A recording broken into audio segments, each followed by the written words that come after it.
Hello and welcome back to my channel The Bleach Fanfiction. Join us as we explore the world of fanfiction and fantasy and bring you the best story and discussions. This is the 8th part of What If Ichigo's Time Travel Made Him Unstoppable.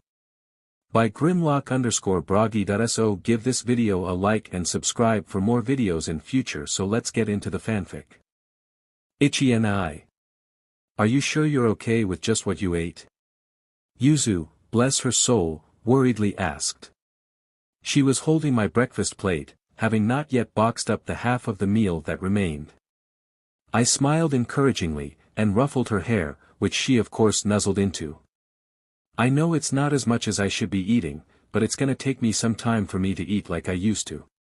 For now, that's more than enough for me, I assured before standing up from my seat at the table. Alright, we're off, I announced, Unohana next to me and Yoruchi sitting on my right shoulder. Have a good day at school, Ichi and I. Yuzu beamed. See ya. Karen waved. Remember, Ichigo. Just because you time traveled and know all the lessons doesn't mean you can skip class to go somewhere private and dash. I was too stunned at hearing my dad acting like a dumbass again to react, but a single far too innocent smile from Unohana hit him with enough force to make the man scream in fear and cower behind the wall. I couldn't help the laughter that bubbled out of my throat at his reaction, and placed a hand at the small of my nurse's back to gently push her towards the front door. Once we left the house and were walking on the street, the raven-haired woman adjusted her clothes, clearly not used to modern clothing. She wore an ankle-length black skirt and a black and orange striped turtleneck sweater, her hair in her usual front braid. Blue pumps adorned her feet. I can say for certain I didn't miss Shiba-san's more energetic antics. She huffed. Oh, I know. Yoruchi ummed. If only I didn't know he could actually be serious, I'd be able to deal with it. Quite. It's almost like two different people, the respectable, if a little too laid back, captain of the 10th and the man-child who urges his son to sleep with anyone with a gna. You're a little off there, I spoke up. For a while, he also would insinuate about me doing stuff with Chad and Kigo, but he found a pawn mag Kigo left in my room while snooping one time and realized I was straight. Well, at least he's non-judgmental about who you're interested in, Yoruchi supplied. That really doesn't put much in his favor, Unohana drawled. I mean, technically, if you want to put it that way, you can thank the fact that I didn't want to be anything like him for me turning out the way I did. That's something, at least. The workcat shrugged. With that, our little discussion stopped as we walked through the streets of Karakura. I picked at the wrists of my new uniform and tried to fix my briefs, being less uncomfortable with the clothes and more annoyed that they were new and therefore stiff. During their trip to the Urahara shop yesterday, Unohana and Yoruchi had thought to ask Kisuke for a few new sets of clothes, realizing where I hadn't that my human body would reshape itself to better reflect my spirit body.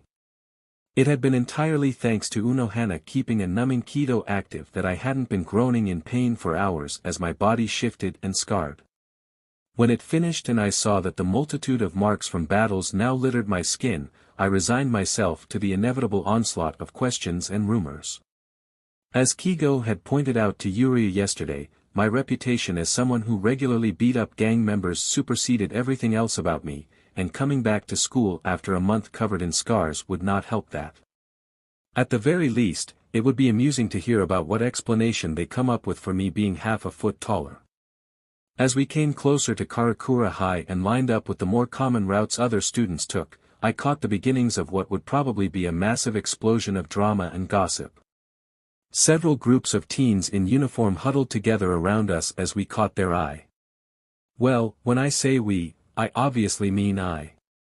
With minute use of my hollow hearing, I picked up on the whispers. Do you see that? Someone's trying to take Kurosaki-san's look. I don't know who it is, but they really went the extra mile. If it weren't for the fact that he's not scowling and he's covered in a bunch of scars, I'd have thought that was him. Is that Kurosaki-san? After a month, he's come back. And look who he's hanging out with.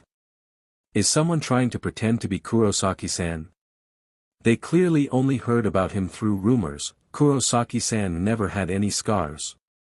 What does it matter if it's Kurosaki-san coming back or someone posing as him? As long as they act the same, and don't look my way, I don't care.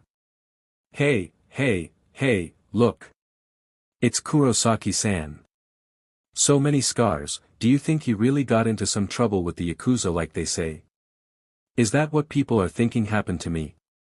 Whoa, look at that babe next to the Kurosaki wannabe. My eye twitched. She's stacked. Man, I wish she had tighter fitting clothes. I was going to find out who that voice belonged to. Was he one of the unfortunate students who became spiritually aware because of me? It was better to not take a chance. I pinged him with my pesquisa to get familiar with his signature. Someone shouted to my left, but was cut off as I reached out with my right hand and grabbed the collar of the person coming at me. I brought up my left hand to slam into their stomach and flipped them over as my right pulled them down, crashing them into the asphalt painfully. If I weren't in my human body, I would have cracked a rib. My eyes snapped to their face, and I immediately hung my head as I sighed. Kigo, given what I told you yesterday, did you really think it was a good idea to jump out at me? I shook my head as I lifted him up, pulling up his shirt to display his stomach as Unohana leaned in to get a look. Yeah, wasn't one of my brightest moments. He wheezed as Unohana analyzed the forming fist-sized bruise. From what I can tell by your breathing and speech, it's nothing more than a bruise. The medic explained. You should be grateful, I'm sure you're aware of how much worse that could have gone had the circumstances been different. He was visibly lost for a moment before I made a slashing gesture with my hand. His eyes widened and his face drained of color. Oh. Yeah. That. He gulped. That hasn't happened, right? Well, I grunted. I did punch Unohana in the face, break her nose, and throw Shiro at her when I woke up from a nightmare one time. The brunette's face only grew paler. Thankfully, it was Shiro himself that you threw at me, and not your sword. I nodded in agreement. Kigo blinked. Have you done, that? He was rightfully concerned about the answer. A few times. I mournfully replied. Oh shit. The brunette sweat. Moving on, I announced, eager to SWCH topics, Kigo, this is Unohana Retsu and Shihoin Yoruchi. Unohana, Yoruchi, this is one of my friends, Asano Kigo. Unohana bowed politely as Yoruchi waved. Pleasure to meet you, Asano-san. My nurse greeted. Kigo luckily was able to collect himself enough to bow in turn. Nice to meet you as well, Unohana-san, Shihoin-san. I take it you two are some of Ichigo's other friends? The raven-haired woman giggled behind a hand. You are right, but I'd recommend you be careful with your wording. If some of the comments I've caught are anything to go by, someone may get the wrong impression of us. Don't say that like you're that far off. Hell, you're probably worse. I pointed out. To Kigo's visible horror, she didn't respond outside of that same polite giggle. The brunette gulped audibly. Man, Ichigo, you, really spread your boundaries. His voice shook. I tilted my head in thought, before shrugging.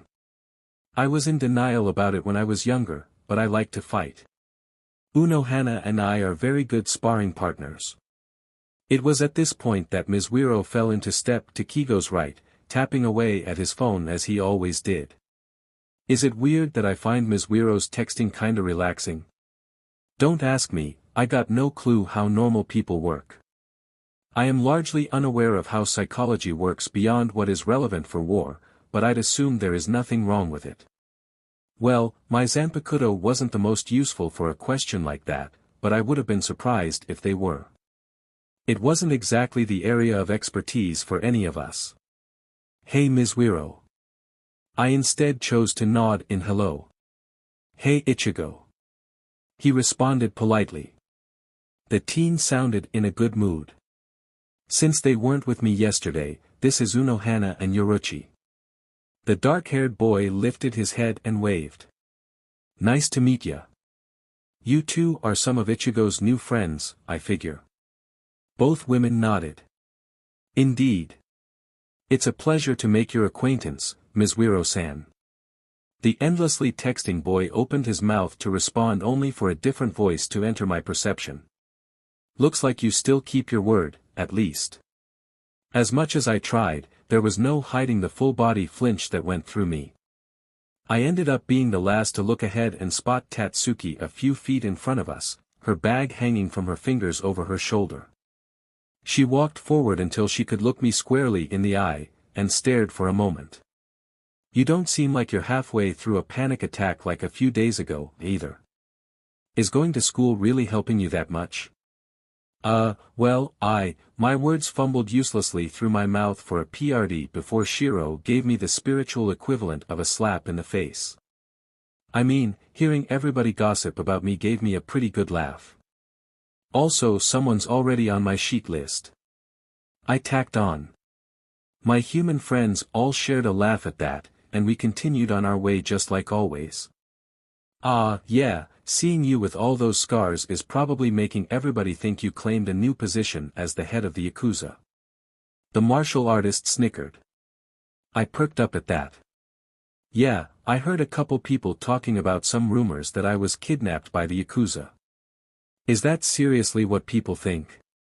My childhood friend shrugged as Kigo moved to speak. The teachers said your dad told them you and the others went to some internship, and people believed that for a bit 'cause Ishida and Inoue went. But when they came back without you and refused to talk about you, the rumors started. The two most popular ones are that you either were kidnapped by or joined the Yakuza. A genuine laugh fell from my mouth. DMN, they can't even think of a possibility where I'm not related to gang stuff, huh? I mean, props to you though, Tatsuki offered, not once did someone think you were dead. Everyone seemed pretty sure that you could at least hold your own if it came down to it. This time Shiro laughed along with me. At least I got that going for me. Makes you wonder why actual gangs keep trying to start shit with me if everyone is sure I wouldn't lose. How would you fare against the Yakuza? Ms. Wiro wondered aloud. They would die. Unohana and I answered in sync. Even, as you are. Tatsuki, thankfully, was smart enough to phrase that in a non-suspicious way. I can still let loose a little bit. Too much would probably not be good for my body, but I could definitely do enough that it wouldn't be a fight. Sorry to interrupt, Unohana suddenly announced, the three of us need to report to the staff about our situation going forward. I blinked and realized we were in the halls of Karakura High. Must have been too invested in the conversation. Oh, yeah, that makes sense. Tatsuki nodded. See ya in class, then. I waved in farewell as the group split in two. Here's hoping everything went through smoothly. I muttered. I mean, it's Kisuke we're talking about here. As crazy as he is, he makes sure everything goes as smoothly as possible. Yoruchi kept her voice quiet. Yeah, it's just that shit like this isn't an area he's familiar with. Was my reasoning. You know how paranoid he is. I'm positive he probably knew everything about it in advance and still double-checked his information before submitting the forms. I hummed in acquiescence. The three of us were in the hall, waiting for Ms. Oki to call us in to reintroduce me to the class. Unohana was standing with her hands clasped behind her while I leaned back against the wall, Yoruchi having demanded to have me hold her in my arms. She had stated it would be romantic, and I had been this close to bursting into laughter. You can come in now. I heard, and wasted no time in pushing off from the wall as I brought Yoruchi up to return to her place atop my shoulder. I slid the door open and stepped aside to allow Unohana first, which brought an amused quirk to her lips. I shut the door after I walked in and we stood at the front of the room as the teacher spoke. As I'm sure you've heard, Kurosaki-san has returned. We've been given approval to state that an accident occurred during the internship he shared with Ishida, Inoue, and Sado. Due to this accident, he now has a personal nurse, Dr. Unohana Retsu, and a Ms. Oki's eye twitched, and I had to fight to not smirk, knowing how absurd the following statement sounded. Therapy cat by the name of Yoruchi. The feline in question's tail flicked in amusement, brushing against my shoulder. Please treat them all with care. Kurosaki-san, you may return to your old seat. I did as prompted, noticing that the desks had been slightly arranged to accommodate a seat being placed close to my own. I placed my bag underneath my seat as I remembered I used to do and sat, Unohana taking the new seat that was to my left. It was just a seat, not a desk, and I couldn't help but wonder why they chose to add a seat in the first place. I certainly hadn't specified any need or interest in Unohana being in my immediate proximity in my message to Kisuke. From what I knew, nurses generally just sat in a corner, or some other place where they wouldn't interrupt the lesson. Was it more of Kisuke's shenanigans? Maybe a little bit of passive aggression at having no FNG clue what was going on with me. If it was, that would make my day. The image of Kisuke having the tables turned, being the only one in the dark, and being mad about it was a hilarious one. Before we continue with today's lesson, Kurosaki's return isn't the only new addition to the class. I perked up. Was Shinji supposed to try to recruit me yet? Staying an extra 2 weeks I wasn't supposed to F-ed with my mental timetable a bit. If I remembered correctly, Kisuke had warned the Vizard about my hollow after I left to rescue Rukia, but they stuck back and watched me until they noticed the telltale signs of a power struggle. Did I speed up their timetable by accident by getting Kisuke to enroll Unohana and Yoruchi as literal mental support? Welcome, Kenzaki Ryusei, Enkagawa Rosaburo, and Kasumiyaji Rurikayo. Well, that wasn't right. Was it? I disregarded their entrance as I lifted a hand to my chin. When did the whole bullshit surrounding the Kasumiyaji go down? I sorta remember using my hollow mask at some point during that whole mess, so I had already gone through my Vizard training. It obviously was before Oriheim got kidnapped by Ulquiorra. Was Ulquiorra's and Yemi's entrance first? Wait. It had to be, because I first decided I needed to deal with my hollow after my first fight against Grimmjow. Yeah, because I was only able to hold my mask for 11 seconds the second time I fought him. Hold on, then that whole CRP happened between my second fight with Grimmjow and Oriheim getting kidnapped. God, that was a clusterfuck of a time, wasn't it? Which only made it more annoying figuring out if this was supposed to happen right now or not, because I didn't have to deal with the Arrancar attacks this time. Okay, so it was like, 3 days after we got back from the Soul Society that Ulquiorra and Yami came to scout everybody? Something like that. And then, it was, 2 more days before Toshiro's group was assigned to Karakura. And, was it another 2 days before Grimmjow came down the first time? Or was it 1? Let's go with 2 for safety. So that's 1 week. Then I went to the Vizards for training. I used that stupid but, completely FNG useless elliptical, then they let me fight my hollow, and started practicing with calling out and maintaining my mask. It was the second day into my Vizard training that Grimmjow came for round 2, so that makes 9 days. Then, Zangetsu supplied me with memories. I went to the Soul Society, for some reason, the next day.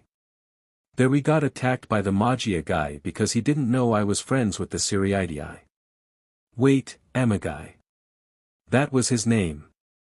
And then like 3 days after that Rurikayo went to the world of the living to go into hiding. That's 13 days. Not 17, which it was now. So I did move the timetable. Backwards, but I moved it. That's not a good thing. Well, I don't have to worry about the Quincy engaging early, because Yhwach literally couldn't act yet. There was no way to make his power stabilize faster, so no amount of shifting events around could cause the BLD war to start early. But that does mean everything else that happened between now and then would be all screwy. A paw pressed against my cheek.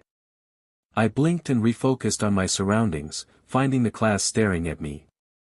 Ms. Oki seemed caught off guard, and a math equation was written on the board behind her.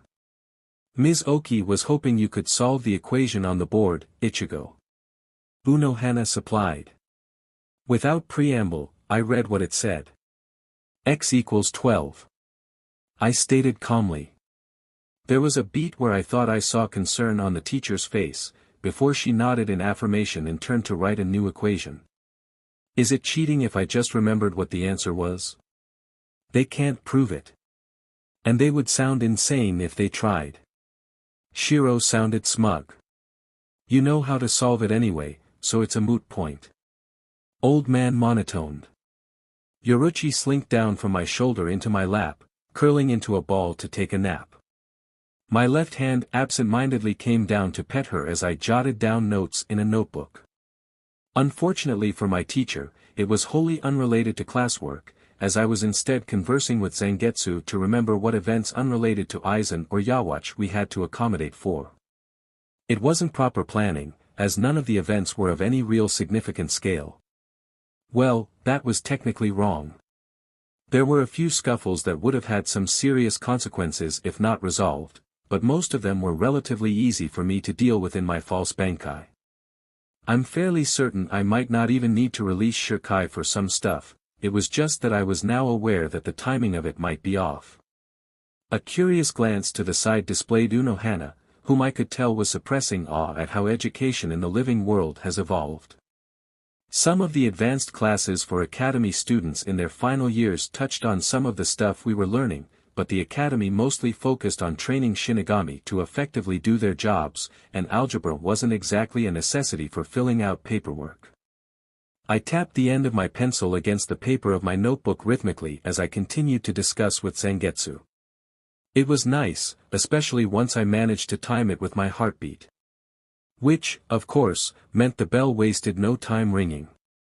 I flinched, having temporarily forgotten about it. A look towards the clock drew a sigh out, and I shifted in my seat. I was unsure of what to think about how fidgety I was getting. Staying in one place too long had kinda been carved out of me from the wars, but also this was school and nothing ever attacked me in class, so I had no reason to be on guard. However, sitting at a desk, surrounded by students that would get horrifically in the way if something were to happen, in the awkward-to-maneuver space of almost 24 other desks, made my brain scream at me something fierce. Too much sheet in the way, too many bodies in such a small space, too easy for an enemy to take advantage of. I was startled out of my analysis once again by the bell, noticing that the next teacher had already taken Ms. Oki's place. Rurikayo was staring at me in suspicion and confusion, which was already different from last time where she didn't even notice my presence. It was probably because she noticed Unohana. I doubt that she'd have been informed of my presence in the Soul Society yet. Considering all the bullshit that lead to her hiding here, keeping up on public affairs shouldn't be all that high on the priority list. A sigh left my throat once again and I began mentally preparing for the inevitable shitshow what was going to be lunch. I quickly jotted down a message on the corner of one of the notebook pages and carefully tore it off before gently tapping the top of Yoruchi's head. She cracked one eye open and I silently held out the scrap for her to take while nodding in the direction of Rurikayo. The workcat gave it a quick read-over before taking it in her mouth and hopping to the floor to deliver the message. Perks of having a shape-shifting assassin as a girlfriend. I stretched my back a little and readjusted my position in the seat before I tried to actually focus on the class. The bell later interrupting my discussion with Zangetsu about the subpar standards for the Shinigami Academy informed me that I had failed in that task. Well, there were still 2 more classes before lunch, and I was gradually becoming determined to maintain focus for at least one class before the day ended.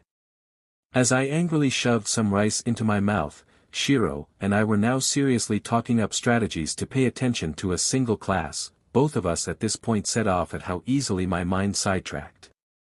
Unohana was next to me, sharing the bento as we sat on the roof waiting for Rurikayo's arrival. Thankfully, I had the foresight of asking Yuzu to make a big lunch for me, as I was feeding a rather satisfied Yoruchi bits of chicken.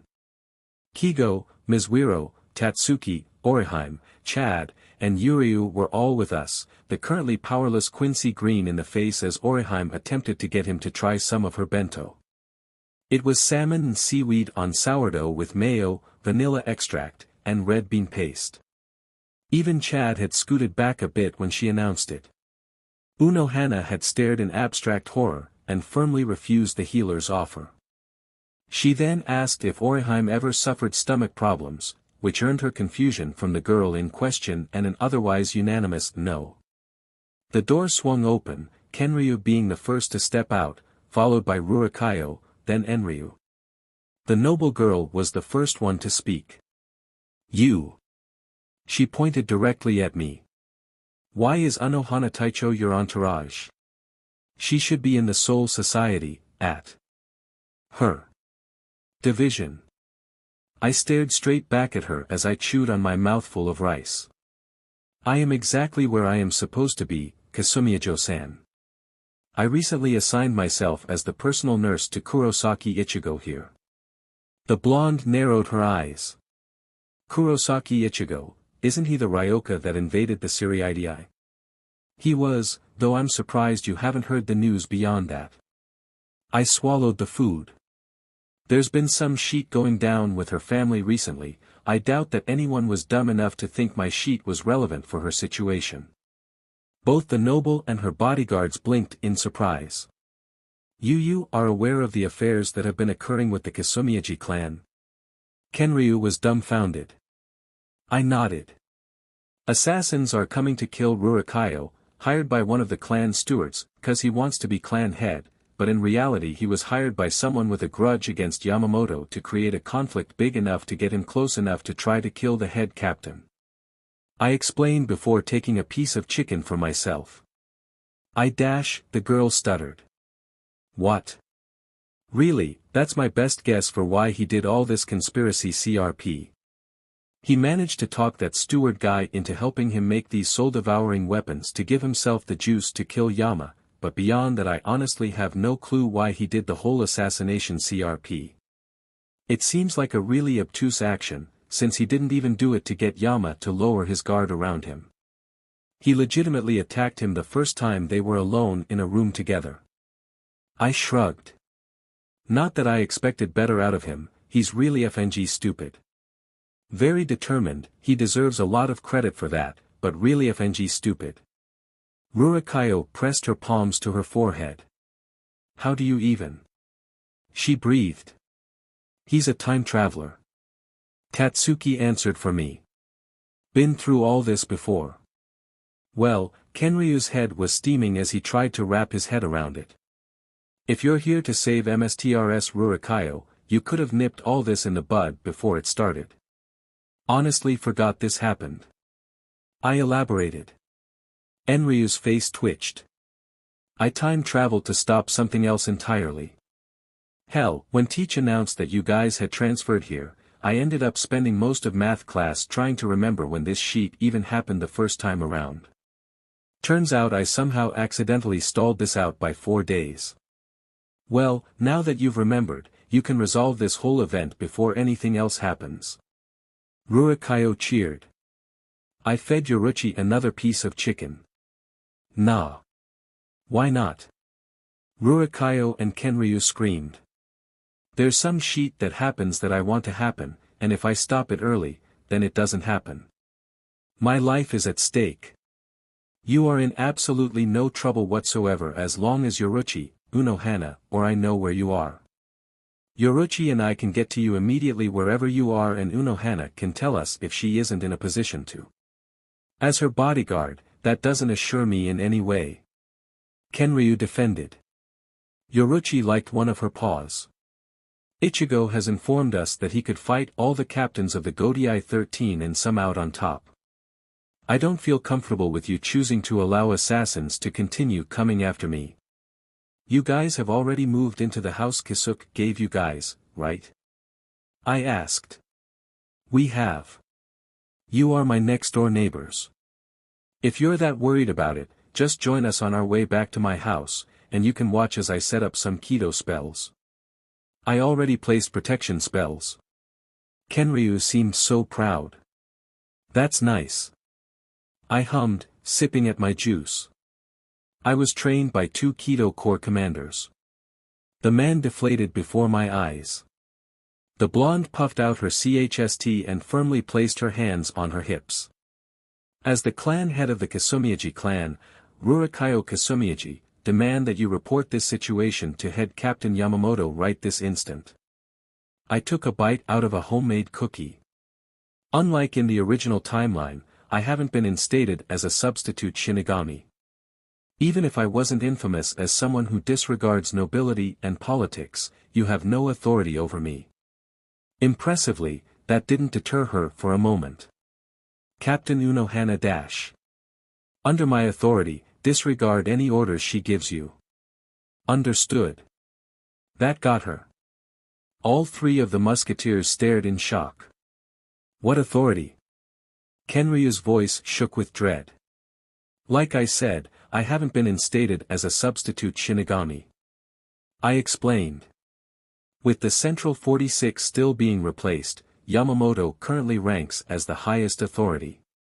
He's declared me a war preparation leader, one of my powers being that I have absolute authority over anything I believe classifies as being relevant to preparing for war. The Kisumiyaji conspiracy introduces a weapon that, if slightly reworked, could be mass-produced for use by unseated Shinigami to increase their power. My statement complete, I took another bite, closing my eyes in joy at the taste of Yuzu's cooking. You're going to grant unseated Shinigami access to those soul-devouring weapons you talked about earlier? Unohana questioned. Nope. Was my answer. But Asen said the idea lets me make orders revolving around it. Yoruchi immediately burst into laughter. I'm fairly certain Rurikayo and Yuryu both broke. Oh. You're working for the Godai 13 now, Kurosaki-kun. More like side by side. I gently corrected. Before we could continue speaking, the bell declaring lunch overrang. I cussed. Keep forgetting about that goddamn bell. The last of the cookie was shoveled into my mouth, inducing a brief moment of nausea, but Zangetsu and I collectively forced that down with all the power we had, absolutely refusing to vomit any of Yuzu's cooking. Alright, let's go, I'm gonna pay attention for one class, I swear on Kisuke's ball. What if you fail? Yuryu asked, already having finished cleaning up his meal. Then I guess I'm gonna have to castrate him. Once again, Yoruchi was rolling in laughter. A deep scowl was on my face as the 6 of us made our way to Rurikayo's temporary home, the noble and her guard several feet behind out of fear. Yoruchi had transformed once we were a fair distance away, which I had prepared for by shoving a set of her clothes in my gym bag. Ah, your pout is just adorable. Yoruchi gushed. It's school. I immediately blew up. Hell, it's school I've had before, in the most literal sense. It should be the easiest thing to focus on, since last time I was always distracted by hollow hunting. There are so many reasons why I don't even need to glance out the window. This could be the year I beat Yuryu. He could defend that you had an unfair advantage if you do. Unohana grinned. And it would sound like he's nothing but a sore loser to everyone else. I argued. I'd love to sit back and watch as he tries to tell the school that I'm a time traveler who has already taken all these classes before. Wouldn't it seem suspicious if you suddenly rose significantly in the rankings? I scoffed. Yeah, if it weren't for that accident at the internship. At most, people will wonder what happened to get me to change this much. Speaking of changes, Yoruchi began, the last few times I visited your school, the girls seemed a lot less interested in you. I already went over this with Soy Fawn, I'm not sleeping with people so you can brag. Oh come on, it'll be even better in the living world. She immediately maintained. You've got ridiculous stamina, you've got some DMN good experience under your belt, they won't know what hit them. And then I'll get to see them all turn green with envy at realizing you're taken by babes like Unohana and I. I'm sorry, am I missing something? The captain of the 4th tilted her head. Yoruchi has got that whole cat-like pride thing going on, which means she likes flaunting the fact that she's got the best stuff. I rolled my eyes. She's determined to get me to sleep with people so that they understand how much better she's got. The first Kenpachi giggled into her hand, which ended up slipping into outright laughter. My, that is an interesting piece of information. I had pegged you as a more humble person, Yoruchi-chan. I gave her a deadpan look. Yoruchi, describe your butt. I'm certainly not called a goddess for no reason, she grinned, sashaying her hips. I'm not aware of anyone who hasn't snuck a look when they thought I wasn't paying attention.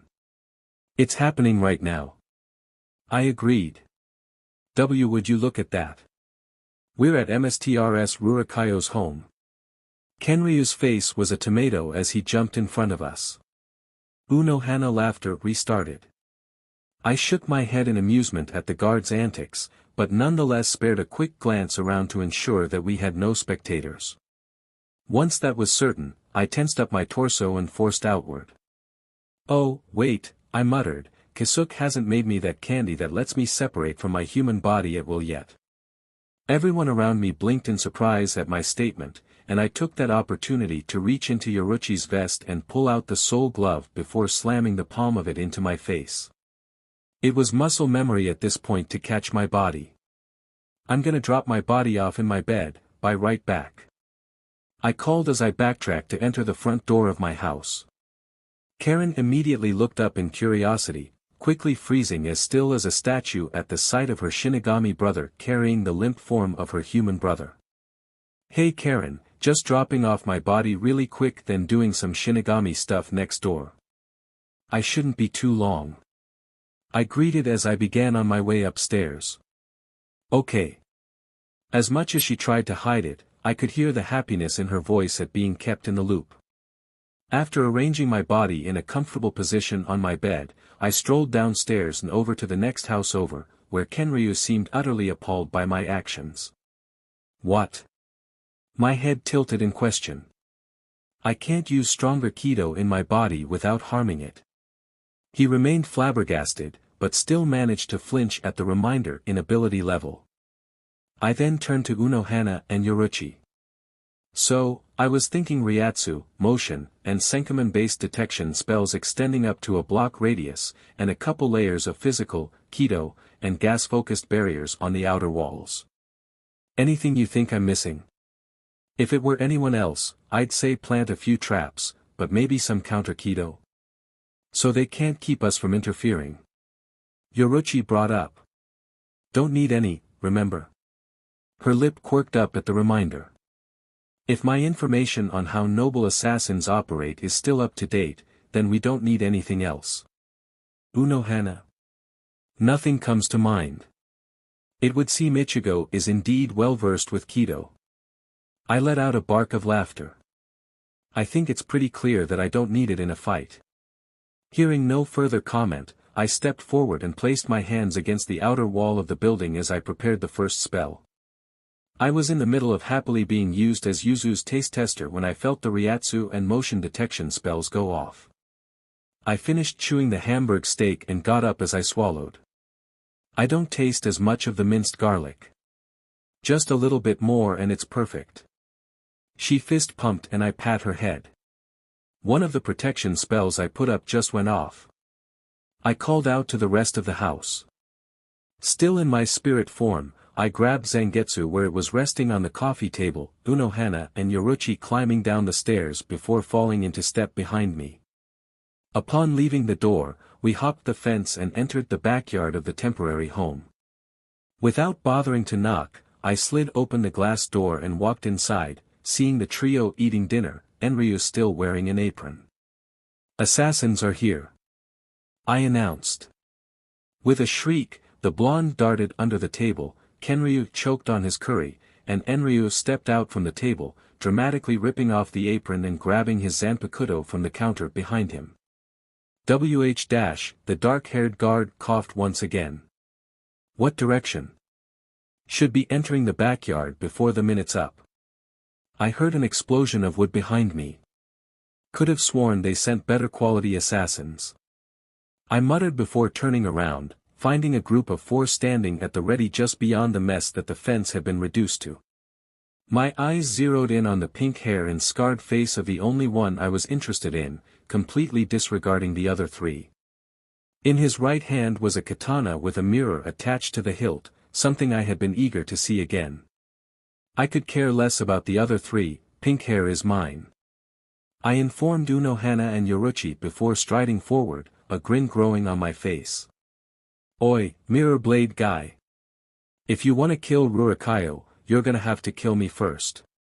He narrowed his eyes, and gestured with his left hand for the rest of the assassins to move forward. The one with the scythe reached me first.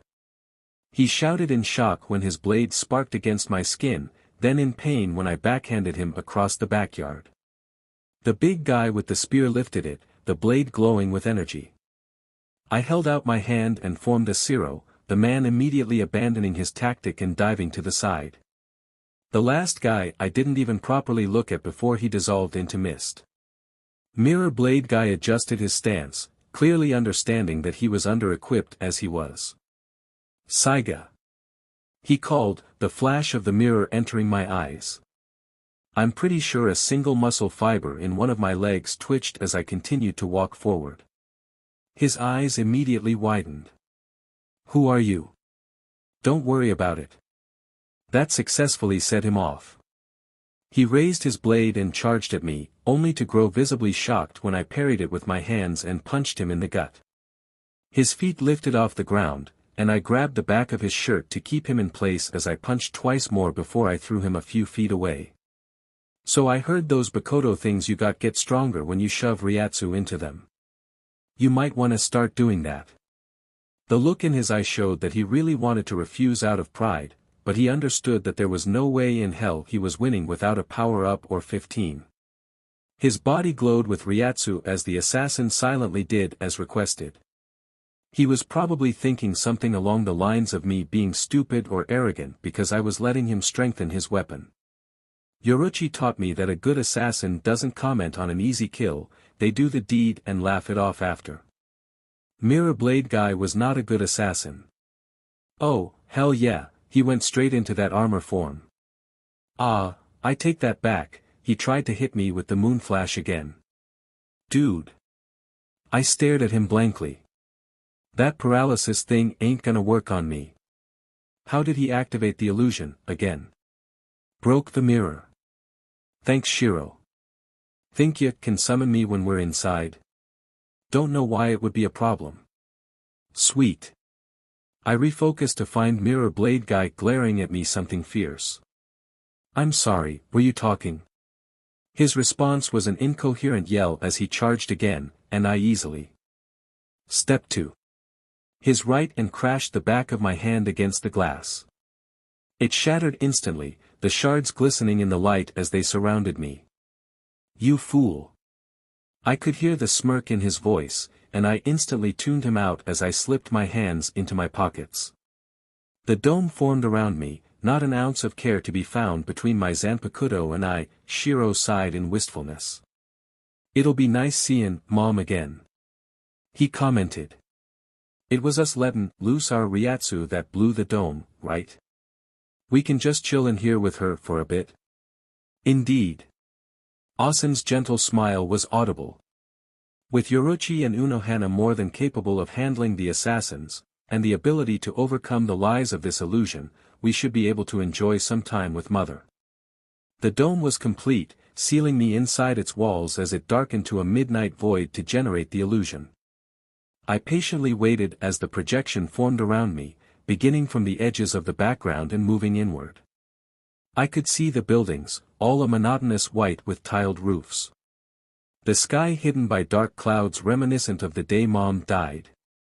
The ugly smell of BLD once was the only thing I could recall from that fateful day. The uncomfortable chill from the rain that sank into my bones through the raincoat I had been wearing. The wave of ice that just slammed into me from behind. My body had been pushed forward a couple feet from the force, though that was mostly in part because I hadn't been expecting any sort of attack. I instinctively pulled on my hollow strength and shattered the ice swiftly, turning around with my hands snapping to Zangetsu's handles to find out what in the hell just happened. However, the instant my eyes caught the source, I found myself frozen for an entirely different reason. No. Kennaru stared in shock at the sight of Ichigo being swallowed by the mirror dome. A chill went down his spine at the implication of who was undoubtedly one of their most powerful and valuable fighters being so easily captured within the ability of their enemies. What power! Ano hana taicho, Shihoin-sama, we must be careful. These Bakoto must be enormously powerful if Kurosaki-san was affected by it. To his further surprise, both seemed nonchalant. Nah, the ex-captain waved off, he let it happen. I even spotted him shoving his hands in his pockets, he ain't worrying about anything right now. If Ichigo deemed this event anywhere near noteworthy, he'd have informed us. The medic supported. The very fact that he hadn't killed these assassins on sight tells me that these Bakoto are nothing of significance. You're certain? He worried nonetheless. I trust in your faith in him, but what if he is simply being overly relaxed? Yoruchi sent a deadpan look his way with such power that the bodyguard curled in on himself. He was actually smacking some of these guys away with his bare hands. He was winning without even drawing his sword. It's not complacency. If you're positive. He muttered as he and Enryu got into ready stances across from the assassin with the scarf surrounded by mist. Unohana was standing across the pink-skinned assassin with the scythe, and Yoruchi was dodging the waves of earth the spear-wielding assassin sent out with ease. Kenryu and Enryu were barely keeping up with their opponent, who clearly was a MSTR at their craft. The scarved man used his mist ability to weave around their sword slashes with ease, and they each were bleeding from several gashes the man's blade had carved into them. The two were currently back-to-back within the cloud, a strategy they had come up with after being struck several times each. Unfortunately, with no way of knowing where the assassin was, neither were even able to release their Zanpakuto, as Kenryu's sword couldn't be used properly if he couldn't be sure his attack would land. In addition, Enryu's voice would easily be heard in the mist that must be muffling the sounds of combat around them, which meant he couldn't call out his Shirkai. Kenryu prayed that Unohana and Yoruchi were faring better than they. The Werkat was a bit disappointed, which was sad, because her standards for noble assassins was already low. The guy was grunting loudly with each frustratingly telegraphed swing, which, depressingly, she did expect. But what made him miss the already low bar was that he realized she was faster than him and decided to just swing randomly. She had completely stood still for a few seconds twice. The guy couldn't even hit a stationary target. Her mind couldn't help but wander to the fact that she smelled some very good Hamburg steak being cooked in the Kurosaki household.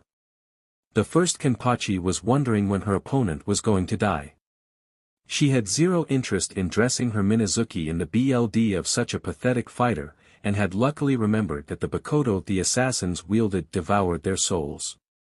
She had already successfully gotten him to munch on his blade several times, and every time made her longing to swap opponents grow, as it was simply revolting. He continued to make crass remarks about her, and she couldn't help but sigh, because they weren't even good. The assassin had reached the point of repeating his comments woefully quickly, and she was quickly reaching the point of finding out whether or not he could be forced to eat his scythe the next time he repeated what he was going to do to her skull after he killed her. All sound on the battlefield was suddenly drowned out by a single voice. Especially to those that were more familiar with it, the noise was a shock to the system. It was a scream of seething hatred, a roar of deep-seated agony, a call for BLD to be shed. And to the two unlucky individuals who understood the full context of it, it was cause for worry and fear. Tear the heavens asunder, Tensa Zangetsu. And then all hell broke loose. Tear the heavens asunder, Tensa Zangetsu. That howl sent shivers down the spines of every spiritually aware being within a block radius. But for the unlucky few that shared a battlefield with the owner of the voice, they weren't able to focus on it for long, as almost everyone was blown away by the mirror dome Ichigo had been inside exploding violently. The captain of the 4th and ex-captain of the 2nd were both able to successfully kneel down and anchor themselves to something, and they traded a look of worry at recollection of what it meant. But even with that awareness, they were thrown off just like the assassins and the bodyguards when the dust cloud was swept away to reveal the orange-haired protector. Instead of the lone horn of pointed ivory that spawned from Ichigo's forehead, there was now a complete set curling out from a mask of bone set in a vicious snarl. The black markings that had gone over his eye and upper torso were similarly mirrored, this time erupting from an actual hole that pierced through his heart instead of a circle of black. His skin had paled to white, accented only in fur of bloody red around his collar, wrists, and ankles. His hands ended in sharp claws, and his talons had ripped apart his sandals. Finally, his hair had grown out to his lower back, and behind the eye holes of his mask, eyes of seething yellow burned through. Just as the Shinigami worried, held within the beast's right hand was the gigantic blade of Tensa Zangetsu, its chain rattling softly in the wind. Yoruichi was the one to follow his line of sight towards the designated mirror blade guy. Daiiii. The goddess of flash was the faster of the two, by the smallest, thinnest hair. She felt the cool metal brush against the bottom of her foot as it crushed the earth beneath it, and she immediately called upon her Shunko.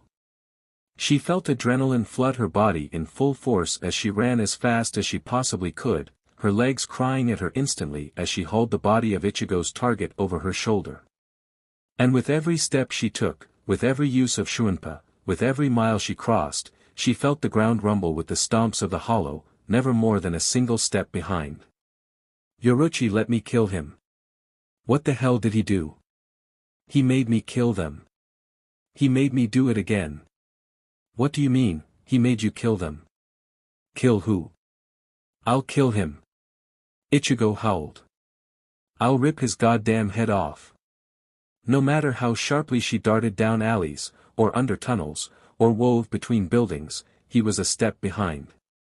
She knew the only reason he hadn't attacked was out of fear of hitting her, but the instant he was able to rip Mirror Blade Guy off her shoulder, the assassin would undoubtedly cease to be. She felt a tug at the back of her mind. Yoruichi, what's going on? Unohana demanded. Ichigo's mad as hell and going on a rampage. She had to pull in a breath of air so fast that it hurt as she ducked under a swipe from the time traveler. I'm heading back to you. She shot across Karakura, feeling the quakes of Ichigo's furious steps and the thundering pounds of his sonido. Her heart hammered inside of her ribs as the town reduced to a blur around her, and she reached the Kisumiyaji house. Unohana already had an idea in mind, it seemed, lunging through the air along the path the workcat was moving in. The captain missed her, but successfully latched onto the orange-haired berserker, who roared and reached up to pull her off, only for her to release a sonic kido into his ear. That caused him to stumble, and a furious bash from her hilt to his other ear slowed him down. However, it wasn't enough, as he quickly returned to his current max speed while fending off the medic's attempts to distract and stop him. The workcat did not waste the newfound space, flinging her phone up to her ear with the only speed dial contact ringing. You are dash. Kisuke, I need the Vizard and a Garganta right FNG now. That's not dash, the Shihoin princess threw herself to the left to dodge out of the way of the Zero. A quick analysis helped her understand it was incredibly underpowered, meant to do nothing more than get her to stumble so he could close the gap. Right F now. She screamed with panic, dusting her tone, already mentally thanking Unohana for screwing with his aim as he continued to fire at her. Vizard warehouse. I'll need 30 seconds for an emergency portal. That was approximately 40 seconds she didn't have. She immediately darted down to street level. It would slow her down, but Ichigo wouldn't risk hitting bystanders. A bullet of violet Ryatsu slammed into her ankle, sending her and Mirror Blade Guy tumbling across the asphalt. By some slide of luck, she managed to maintain her hold on the assassin. A heavy crash rumbled from her left, and she snapped to find that Unohana was pulling against Ichigo's horns with her sheathed Zanpakuto. She had sent him off course. As thanks, the workcat dug her fingers into the ground and hurled herself as powerfully as possible in the direction of the Vizard warehouse. Luckily, it seemed Kisuke had immediately contacted the Vizard, as she saw the Kido barrier open up. She didn't have the time to wait, and flipped to get her feet to slam through the metal door inside. "Move!" She screamed at the startled Rose, then finding he was too slow, she chose to alter her path to kick off the support pillar and fling herself down into the basement. Sheet! They hadn't opened the door to the basement yet, and thus she had no choice but to take advantage of Mirror Blade Guy's armor. The poor soul cried in pain as he was used as a battering ram, which led to Yoruchi immediately hating the wizard for demanding stairs instead of Kisuke's ladder. The doors slammed into the steps, all but erasing any traction she could have had and leaving her helpless but to slip and try for some horrible, painful, chaotic mess of an attempt to maintain speed by pushing off of any surface she could. Kisuke was down already, standing in front of a pair of pillars with his hands out. She heard the distinct sound of the wizard flipping out as Ichigo hurtled through both the Kido barrier and the warehouse wall like it was made of tinfoil. Portal. 10 more seconds. We have 2. There was an eruption of Ryatsu. She was going to say it was upstairs, but it was sent to join them in the basement before it even finished rising. Ichigo had Kensei pinned by the throat, Unohana still pulling on the berserker's horns with every muscle in her body. Kensei was clad in the purple armor of his Bankai, beating uselessly against the hollow's Hiero. Lisa zipped onto the scene with a cry, her Shirkai already active as she spun to bash the side of Higuro Tanbo into Ichigo's ribs.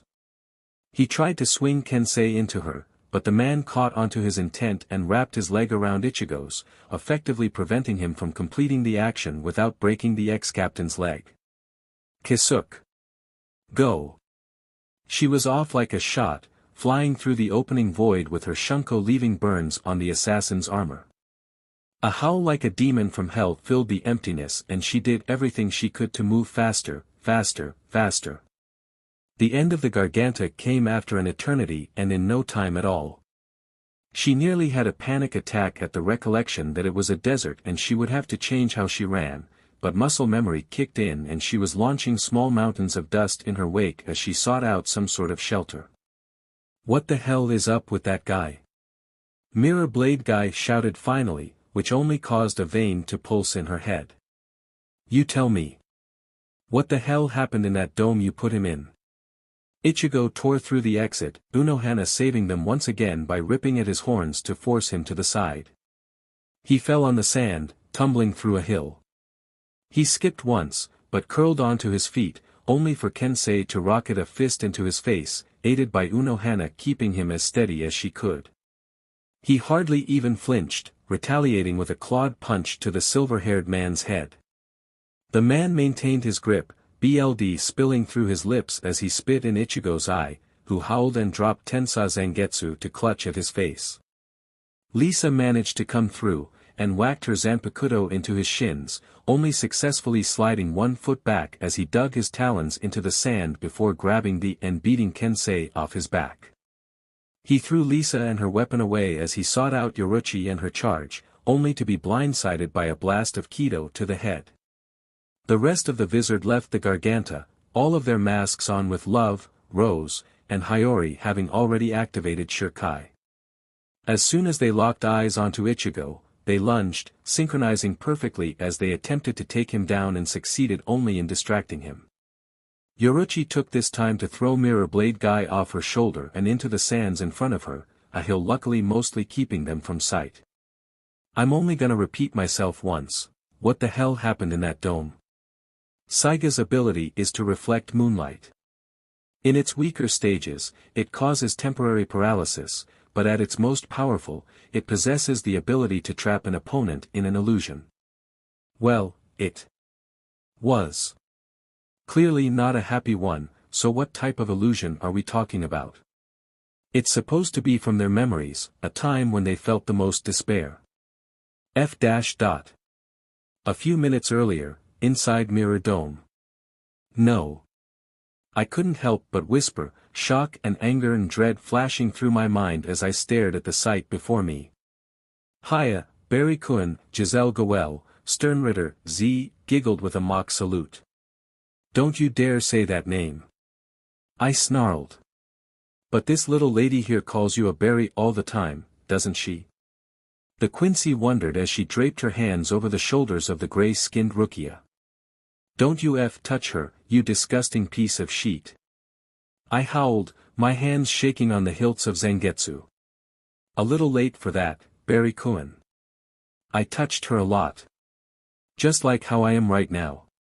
She brought a single hand down to squeeze Rukia's BRST once, and I wanted to break every bone in her hand individually. She's almost as fun as this one has been. I didn't get the chance to ask before Ranjaku stepped out from behind some rubble, slightly to my right. She's been so fun these past few weeks. She's so delicious, her CHST is amazing, but it's like everyone forgets about her but. I felt Shiro writhe inside of me, dripping with hatred and waiting for the exact moment we were in position to throttle the zombie and make her experience every ounce of pain she's given us. But we can't forget the oldie but goodies. Rocks shifting behind me to my right brought me to look at its source, and I almost felt nauseous. Sasuke had been dead for 3 years at this point. Fear for what they had done to him in that time coursed through me, but I quickly found myself distracted by the all-consuming silence that emanated from the old man. It was a full thing, emotion permeating every part of it without him needing to utter a single word. I turned back to the stern Ritter, my eyes narrowed as we all united under a perfect clarity of mind in our newfound single-minded goal to eviscerate the woman in front of us. Oh, you look mad. Is it because you forgot about him? A lot of people forgot about him. Which is kinda weird, since he was the lieutenant to the 1st Division and all. According to our records, he could probably have taken out several of the weaker captains if he wanted to. You shut up. But then who will talk for Mr. Angry Drill Sergeant? My BLD chilled, while I felt Shiro burn white hot. You can't be an angry drill sergeant if you don't yell at people. I didn't glance behind me to my left when I heard the distinct sound of boots crushing pebbles underfoot. I refused to look. I knew exactly what I would find and I would not give her the satisfaction. She pouted, and I wanted to grab those lips and rip them off with my hollow form's claws. It's no fun if you give me the cold shoulder. That's really rude, you know. Isn't it rude, Shiro-san? What? In front of me to my left, so that I was now fully surrounded, Toshiro walked forward. The prodigy was a true friend, having started with general annoyance towards me, relief towards Asen, and extreme caution towards Shiro. But over time, Momo had helped him accept Shiro, and he slowly grew fond of my antics. It was sickening to see all these people I called friends under the control of that horrid beach zombie. You let them go. I demanded, only to be met by her god. DMN. Giggle. You've been trying to stop us for so long, you should know by now that's not how my power works. Her smile only ever grew. There's only one way to stop them, Berry-kun, and you know what it is. She sang. Like it was some sort of goddamn game. Yeah. My right leg broke from the shuanpa, but it was worth it as I appeared behind her with Zangetsu halfway to her neck. Killing you. A wall of sapphire blue locked my blade in place. Before I could even turn, a cloud of ash slammed into my CHST and threw me back into a fist that struck me in the spine. I tumbled forward, my neck aching for a moment from the whiplash, and lunged at my sword to pull it from the ice. There wasn't a moment to do anything but block the rapier that swung at me. Shatter fate and tear the heavens asunder, Zangetsu. The explosion of Ryatsu threw everyone but the captain's back, but even they stumbled. I took the opportunity to spin towards the Quincy, but a circle of frost appeared under me before a pillar of white engulfed my form. My hollow strength broke it a moment later, but it was enough time that I now saw Giselle sitting happily upon Kensei's left shoulder, his arm hugging her thighs to keep her steady with his right fist at the ready with Tachike's. I wanted to vomit and carve her to pieces at the same time. You get him to put you down right now. But I like it up here. The view is so nice. Bakudo 61, Rikujikoro. Shiro's blade swept out with a narrow Getsuga her way while Kensei was paralyzed. Hado 31, Shikaho. Ranjaku's shot managed to divert the course just enough to miss, and before I was able to try again, lightning coursed through my body while a crescent moon on a chain whipped at my head. I was able to force my body just enough for the end to sink through my cheek and into my jaw. My scream was muffled due to the moon keeping it shut. Without hesitation, I brought Shiro's blade down over the chain, ripping the piece of metal out from my mouth, only for another grunt to escape me as a blade of snow pierced through my gut. I braced my left arm against Rukia's chst and threw her off, Sodi no Shirayuki's glowing beauty now dulled with the BLD of one of her friends. A turn to search for the zombie only worsened the strike Kensei drove into my still bleeding jaw. The force sent me stumbling back a few feet, which Ranjaku capitalized on by bringing Hiniko around to push me further back. My right foot managed to stomp back to stabilize me, Asen's blade coming up to deflect the rapier only for more lightning to tear through my body.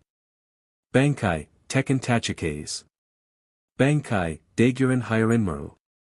Both captains released their Bankai while I was still convulsing, the lightning only stopping because of Kensei's gauntlet fist planting itself in my stomach. My immediate instinct was to kick and punch and find some way to separate myself, only for light blue ice to freeze us together. My vision began to swim as the explosions erupted continuously, slowly but steadily blasting through my hiero. I managed to panic fire a Getsuga into the ground, the ice shattering and Kensei being thrown a few feet back. A Sonido brought me out of the way of the immediate flurry of snow, and I caught my breath just in time to sidestep Ganryamaru.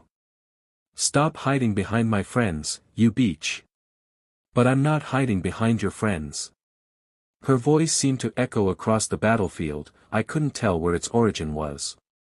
I was quickly remembered to Shiro's ice mirrors. I'm watching you and your friends kill each other. I'm gonna find where you're watching this from and drag you to hell kicking and screaming. As long as it's after you finish killing your friends, fine by me. I won't be kicking though, but from what I heard about you, you can probably get me to scream. Utter revulsion crawled up my throat. I wasn't able to dwell on it too long, as Toshiro's ice rain soon locked onto me. A flurry of arrows pelted them to nothing, but I soon discovered it had only been a distraction for a cloud of ash to surround me before electricity flowed across the Zanpakuto into my body. Blood Vene dulled the effects, but I still wasn't able to properly block. Kensei. Rushing in with a haymaker. My heels skid along the ground for too many feet before I planted myself, with the captain of the 9th battering at Zangetsu's crossed blades the whole way. I went to throw him off to the side, only to find my right leg frozen to the ground. There wasn't enough time to break it before a rapier lodged itself through one of my lungs from behind. I coughed BLD and pulled up Blood Vene in a panic as lightning pounded through my veins. Having not been stopped like I intended, Kensei was able to shift his stance and hammer at my openings while I was paralyzed. Several of my bones cracked and I knew I had begun bleeding internally, but I could do nothing but fire a Siro from my horn at the boxer. He was tossed away, and I screamed as I fought through the volts to donkey kick Chojiro off me. Ganryamaru remained through my lung, and I was left unable to pull it out thanks to a glacier of turquoise rushing at me. A Getsuga crushed it, but I was painfully reminded that I had yet to break out of the ice trapping my right leg when it exploded outwards in an attempt to consume the rest of my body. Shiro's blade was enveloped immediately, but thankfully a bala from my hand destroyed the cage. A dragon of ice howled towards me, myself barely able to catch its jaw with Asen's blade and my left foot. I was forced back into a wall, a cry ripping out from my throat as Ganryamaru was driven deeper through my back. A Siro from my horn blew apart the creation, but Kensei appeared in its place immediately.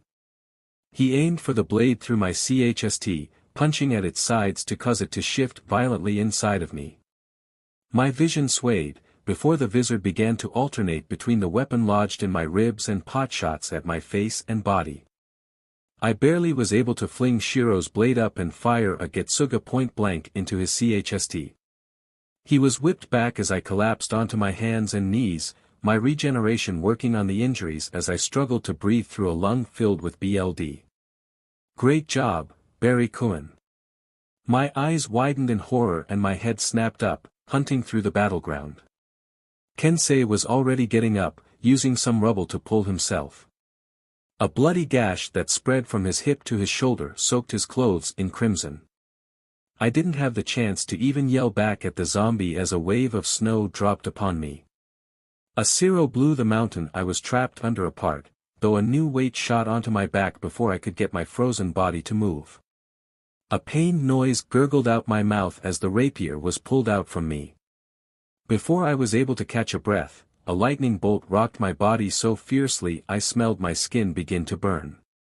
As soon as it ended, another struck me, melting my clothes to my skin. A third cracked a few bones.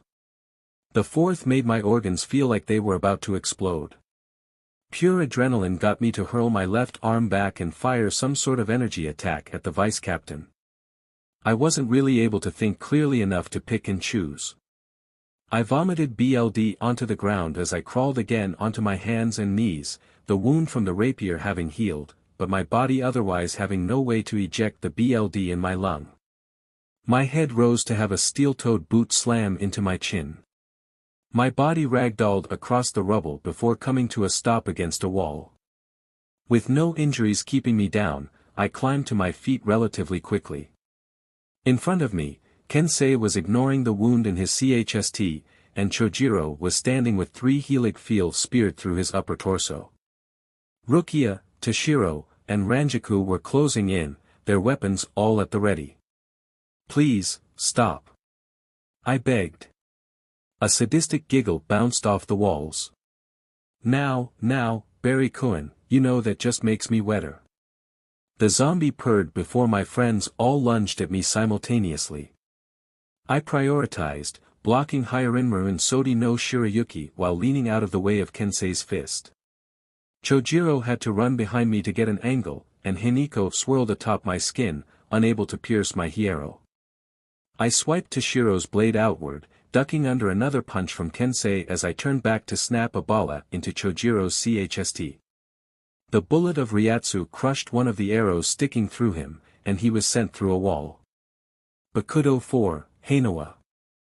Ranjaku's spell was disregarded as it shattered against my left arm, myself more focused on keeping the ice creeping along my Zanpakudo from reaching my body.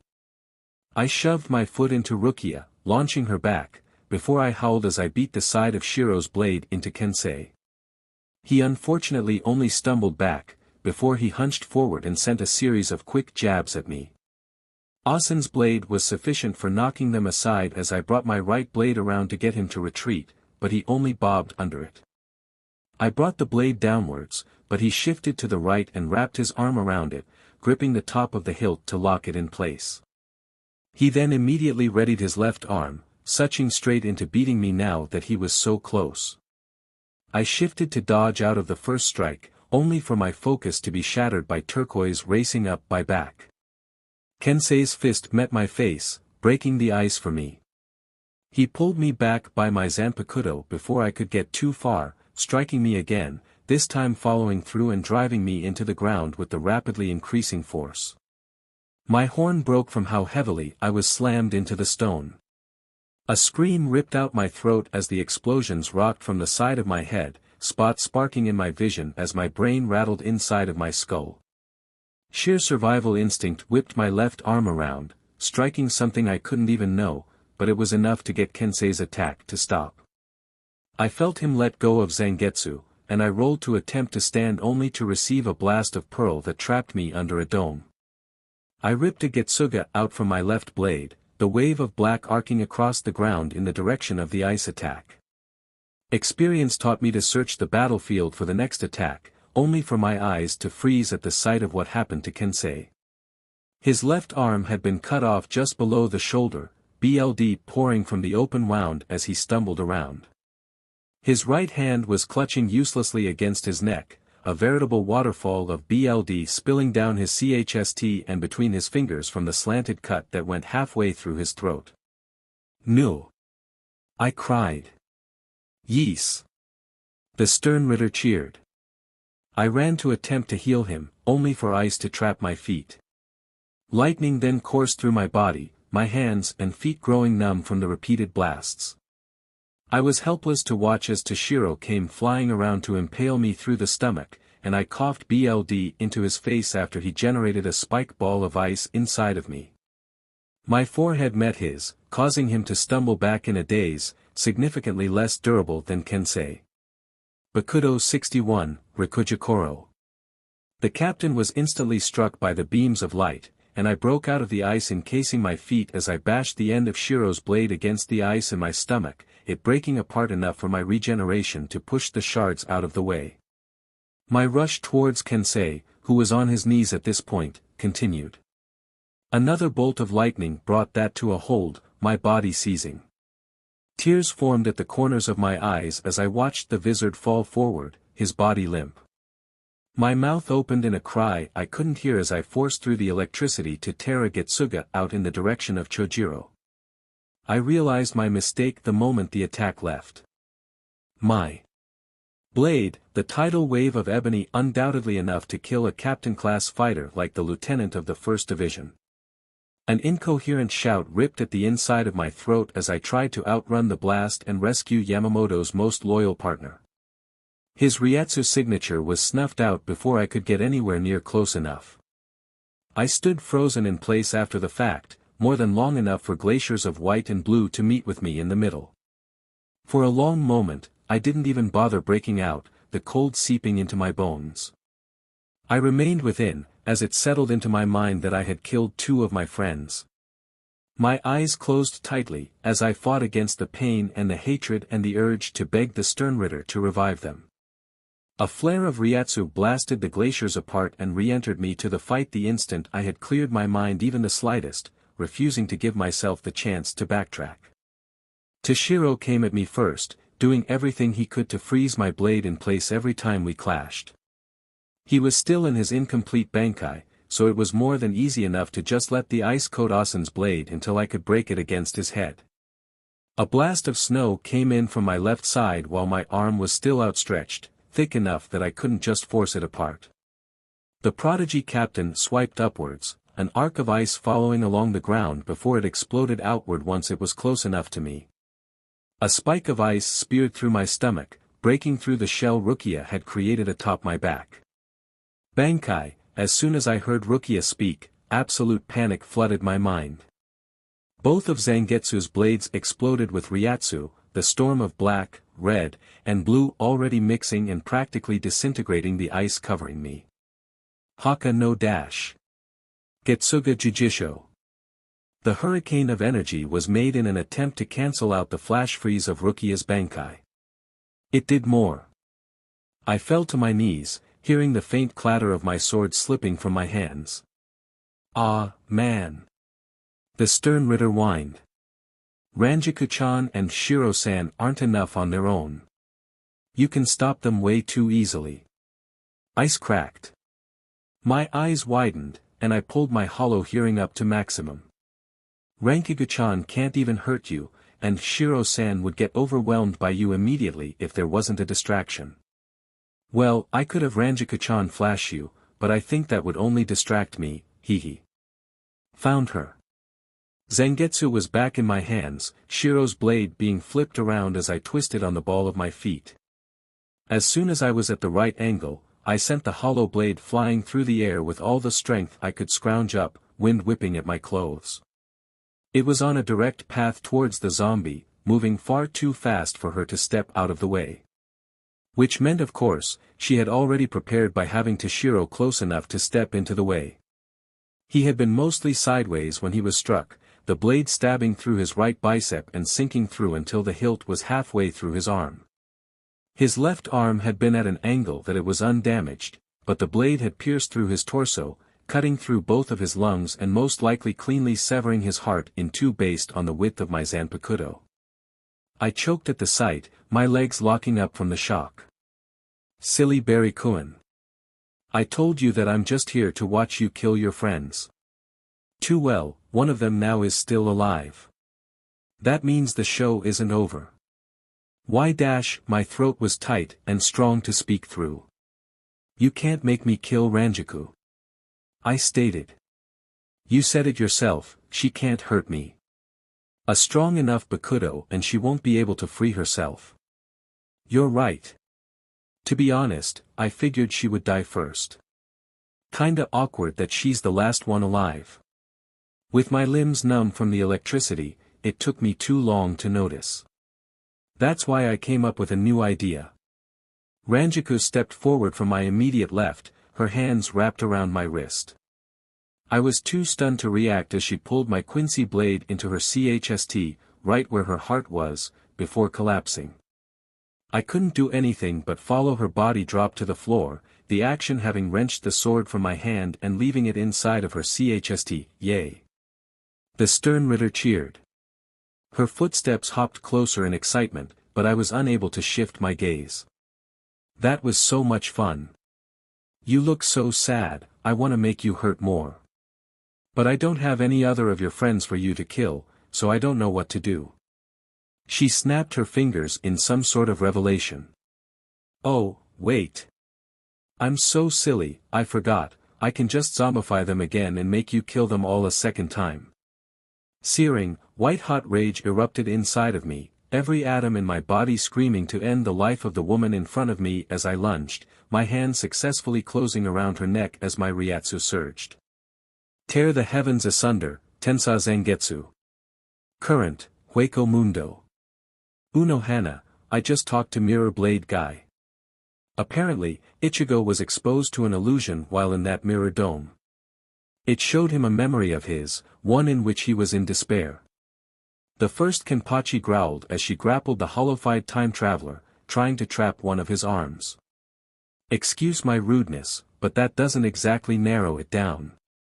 Love Sanpakudo caught a flame as he swung it at the orange-haired berserker, only for his claws to darken to a black as he caught it. The former captain yelped as he was tossed aside, Mashiro darting in only for the hollow to deflect and parry all of her kicks. A jolt from Unohana caused his attempt at a grab to miss, the Verdette taking the opportunity to backflip, a Zero firing from one of her feet into his chst. He didn't react, the attack having had no apparent effect. He was shouting earlier about how he made him kill them and implied it wasn't the first time. That ring any bells? That sounds like he at one point killed someone he didn't want to.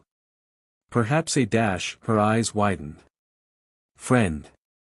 The mourning in Yoruchi's voice was palpable. He mentioned that the zombie turned some of his friends and made him kill them. So then we remind him that those friends are still alive. We don't know who it was she turned. Do you think we could ask Zangetsu? And how do you propose we do that? Well, I can see his Bankai sword from where I am. Then make the attempt quickly, I fear that Ichigo will soon overwhelm the wizard. Swiftly as she could, Yoruchi crouched down and shunpaed over to the large sword, grabbing it under her arm and returning back to the spot behind the hill she had been hiding in. A cloud of dust rose from where she let it fall, startling Mirror Blade Guy. Why do you have his sword? I'm hoping I can talk to his Zanpakudo. We have no idea how to get through to him otherwise. You can talk to someone else's Zanpakudo. His sword is pretty friendly, if it is possible, they'll respond. They. She ignored him at this point as she laid her palms against the metal. Shiro, Asen, if you two can hear me, we need your help calming Ichigo down. I need you to tell me who it was that the zombie turned and made Ichigo kill. The sword immediately glowed a rageful violet, the chain rattling at the mention of that particular event. A startled shout from Mirror Blade Guy brought the werecat's gaze up, and she found someone she had never seen before crouched in front of the weapon opposite her. It was a young man, skin as pale as Shiro's with shaggy white hair and a white long coat with black furred trim. He wore white pointed boots, and at the top of the left side of his head sat a segment of Ichigo's hollow mask, though inverted in color. The man's eyes were heterochromatic, the left being snow white enveloped by black with the right being a gentle blue.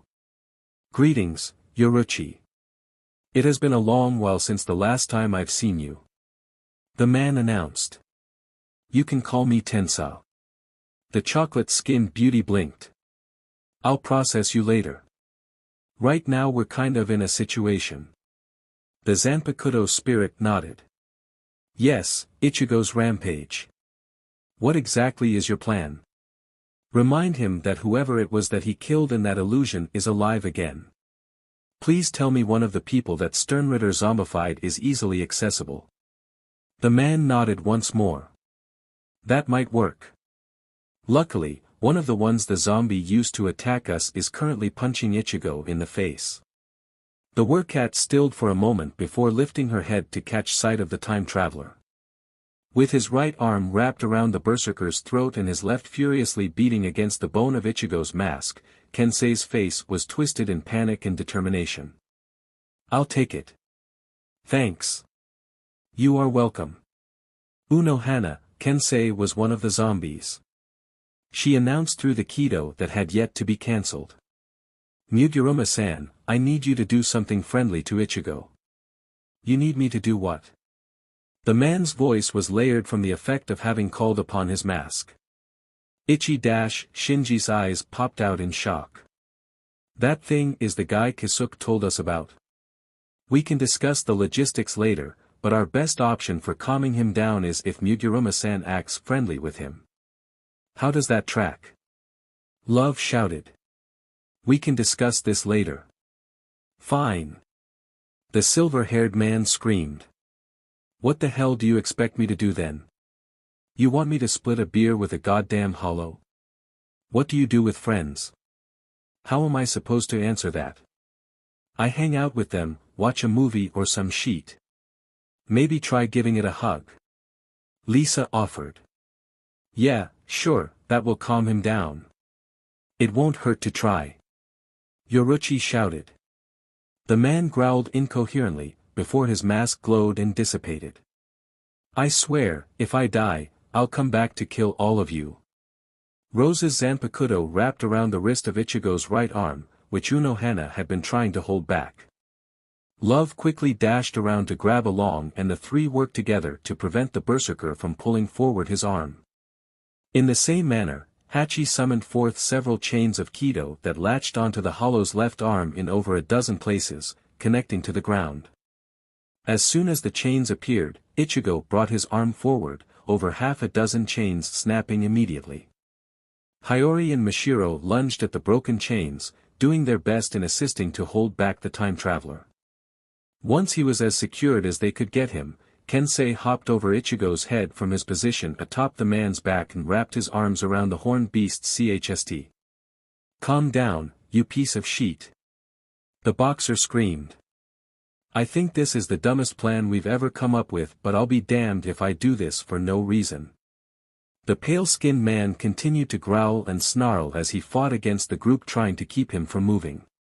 When a shift of his shoulder dragged Hiyori and Mashiro a few inches forward, Lisa jumped out, wrapping several of the broken chains around the of her spear and stabbing the tip into the ground. Witnessing the lack of reaction from the hollow, Kensei stepped it up a notch. His forehead rocked into the chin of the time traveler's bone mask, blood immediately starting to pour down the boxer's face. The hollow stumbled back half a step, clearly not having expected the attack. He was further surprised by the wizard reaching up, grabbing one of his horns, and pulling his head down so the two were eye to eye. Listen here, motherfucker. I have a reservation at this barbecue I've been wanting to try out for a while and I am not going to miss it because some brat with an over-F-powered hollow broke down my goddamn wall and dragged me through a garganta into Hueco F Mundo. So whoever the F is in there that can hear me better have your fight some other goddamn day so I can have something nice for a change. The rest of the wizard stared in shock as the ex-captain breathed, his fist still tightly clasped around the mask's horn. Their collective shock changed to disbelief as the hollow's body glowed red and dissipated, revealing the stunned face of the teen Kisuke had informed them of. Did Shinji's mask also glowed and broke away, displaying his open jaw. Did that actually work? With a relieved sigh, Unohana allowed herself to slip off the boy's back onto the sand. You stay here. Yoruchi ordered Mirror Blade Guy while gathering the dual blades of Zangetsu and making to join the rest of the group. The boxer's Bankai also returned to its knife-like state as he crossed his arms over his chest. Tell your hollow that the next time he wants to fight you for control, to not do it on a Wednesday. Those are the nights I treat myself. A light snort escaped the dual wielder, it slipping into a chuckle after a moment. Sorry, didn't mean to interrupt your plans. I'll come around the warehouse on Saturday. The ex-captain nodded in approval. That lines up well, Saturdays are our free days. The boy's lips curled up in a shaky smile, his gaze moving around to the oncoming workcat. With much more ease than she was having with carrying them, he picked up his weapons and sheathed them. After that, he passed a hand through his hair with a self-depreciating sigh. Sorry for blowing my top like this. Things ended up not going according to plan tonight. Inner hollows kind of have a knack for doing stuff like that. Shinji stated as the rest of the vizard came closer. Don't blame yourself for that, Ichigo. Yoruchi soothed. You didn't know that was going to happen. I really should've. He argued. She shook her head. What were you expecting to see when you stepped into that illusion? The time traveler scratched the back of his head. Last time, I saw my mom. I knew you guys would be able to handle the other assassins, so I was hoping to just chill out in there with her. Wait, hold on. Lisa's brow was furrowed. I have no idea what happened before you slammed through our wall, but it's kinda sounding like you invited this to happen. We were defending a noble clan head from some assassins coming for her, and Mirror Blade Guy can make illusions. Last time he trapped me in them, I saw my dead mother. So, when he went to put me in another illusion, I let it happen because I thought I would see her again and spend some time with her. Instead, I relived a really bad memory. So when you came out of it, all you could think of was going for the guy's throat, and your hollow took advantage of it. Shinji nodded in understanding, having reached the conclusion anyone would if they weren't aware of Ichigo's status. Something along those lines. The orange-haired man semi-agreed. So, what's the plan now? The chocolate-skinned goddess wondered. Well, initially, the plan was to go to Soul Society after we finished with the assassins and more or less laugh in Amagai's face for thinking he could kill Yama just by sealing away his Zanpakuto. The bark of laughter from Hiyori more than spoke of the wizard's thoughts on the matter. But now I'm just tired. The man once more rubbed at the back of his head, this time in thought. I'm probably just gonna go over there, kill him, and let the Godei deal with the rest of it. What about dealing with your hollow? Love questioned. Being brutally honest, I'm pretty DMN sure that the only reason the rest of us aren't dead is because you were more focused on someone else. You know what, it would be a much-needed laugh if they didn't find out yet. I already arranged it with Kensei that I'm gonna visit you guys on Saturday. You know Kisuke is gonna wonder what the hell just happened. Yoruchi announced, a light smirk on her face. I'll deal with him later. I'm heading to bed. I never understood how, but I always forgot that the air seemed to taste different between the world of the living and the Soul Society. It wasn't a proper taste per se, it wasn't like going to a forest or beach where you could pinpoint the various scents of the wild or the salt in the air. Nor was it like going to an area with less pollution, not that Karakura had much of that, where the greater purity of the air was noticeable. The best way I could decipher it was the air being more full. Like there was something extra to it, and not in the sense that I could feel the Ryatsu. That was a separate feeling. The taste was like there was 110% of everything. Almost like I could breathe a little less and suffer no consequences. I knew for certain that it wasn't the Ryatsu, as the royal palace didn't carry that same taste of extra. The palace air was thick, it always took a moment to adjust to how dense the air was with Ryatsu before I would be able to breathe normally, and I've been told that it was like trying to breathe sludge for weaker Shinigami. Once again, I was reminded that the Soul Society was most certainly a land meant for departed souls to relax, even if it didn't end up being so. I turned my head to Yoruchi. Yo, if you want, you can go say hi to Kakaku. Only thing I got planned for this trip is Amagai, I want to be back home for dinner if we can. Yuzu's making some breaded chicken she heard about. I announced. A wide smile curled onto her face. Sure. Mind if I let her know you're her cousin? As long as you make sure she's aware that I am planning on visiting and having a few drinks with her, so she doesn't go hunting for me. Will do. She nodded before zipping off in Shuunpa. So how will we be finding Amagai-san? Unohana wondered. I looked up in thought as we began walking through the streets of the Rukongai towards the Siriidii gate. Last time, he was the captain of the third in replacement of Jin, so I figure stopping by there should be a good start. I never actually found out what position or division he was in before he became a captain. Though, we shouldn't be on any time limit or anything. As far as I can recall, the only thing that could potentially tip him off that we're onto him is the fact that the Siriidii knows I'm from the future, but it's also common knowledge I'm here for a war against the Quincy. There shouldn't be a reason why we can't take our time. What if he catches word that we're looking for him and realizes you likely know of his plans? I shrugged uncaringly. His one goal is to kill Yama. If he realizes that we're gunning for him, I don't see the guy trying anything other than moronically rushing him and getting his butt beaten to a pulp. He doesn't realize it yet, but his two options are die fighting someone that once put Yhwach in a super coma or die fighting someone that killed Yhwach after he ate the Soul King. She pouted adorably.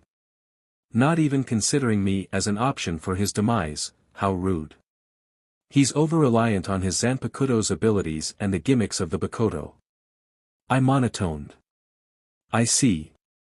Her voice turned predictably bored. You are right that I have no interest. We waved politely to a passing patrol of Shinigami, who waved back. Exactly how difficult do you think it's going to be to kill him this time? Once more, I shrugged to emphasize my lack of care. If a fight breaks out. Dunno, I might need to release Shirkai. If he goes straight into his Bankai and uses his Bakoto at full power. I could probably take him on with my sealed sword. He got me to use my hollow mask, but it was the sort of difference where he was just barely stronger than my false Bankai, so pulling out my mask gave me a clear advantage. I tilted my head in thought. Though, I also had just gotten my mask under control, so it might have been more of a case of me being overeager to use it. She hummed in understanding. So far, we've dealt with Kusaka and now Amagai. For both instances, you've displayed that you reasonably have little concern due to the overwhelming difference in strength. Is there anything beyond the Quincy we have to actually worry about in the future? Not, really. Asen pulled up a mental image of the notes we took in class. There's a few events where there's a lot of enemies and I can't be everywhere at once, but that's about it. Honestly, the Quincy were such an overwhelming threat that the few times something did try to interrupt the BLD war, it was the Quincy themselves that usually dealt with it. They were pretty indiscriminate with their mass slaughter. I can, actually tell you outright that the Quincy name-dropped several enemies that they had taken out during the war that we would have never been aware of otherwise.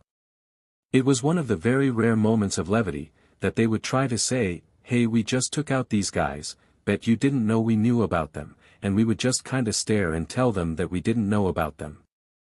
She frowned at that information as we stepped into the 3rd Division. Exactly how often did that occur? It wasn't that often.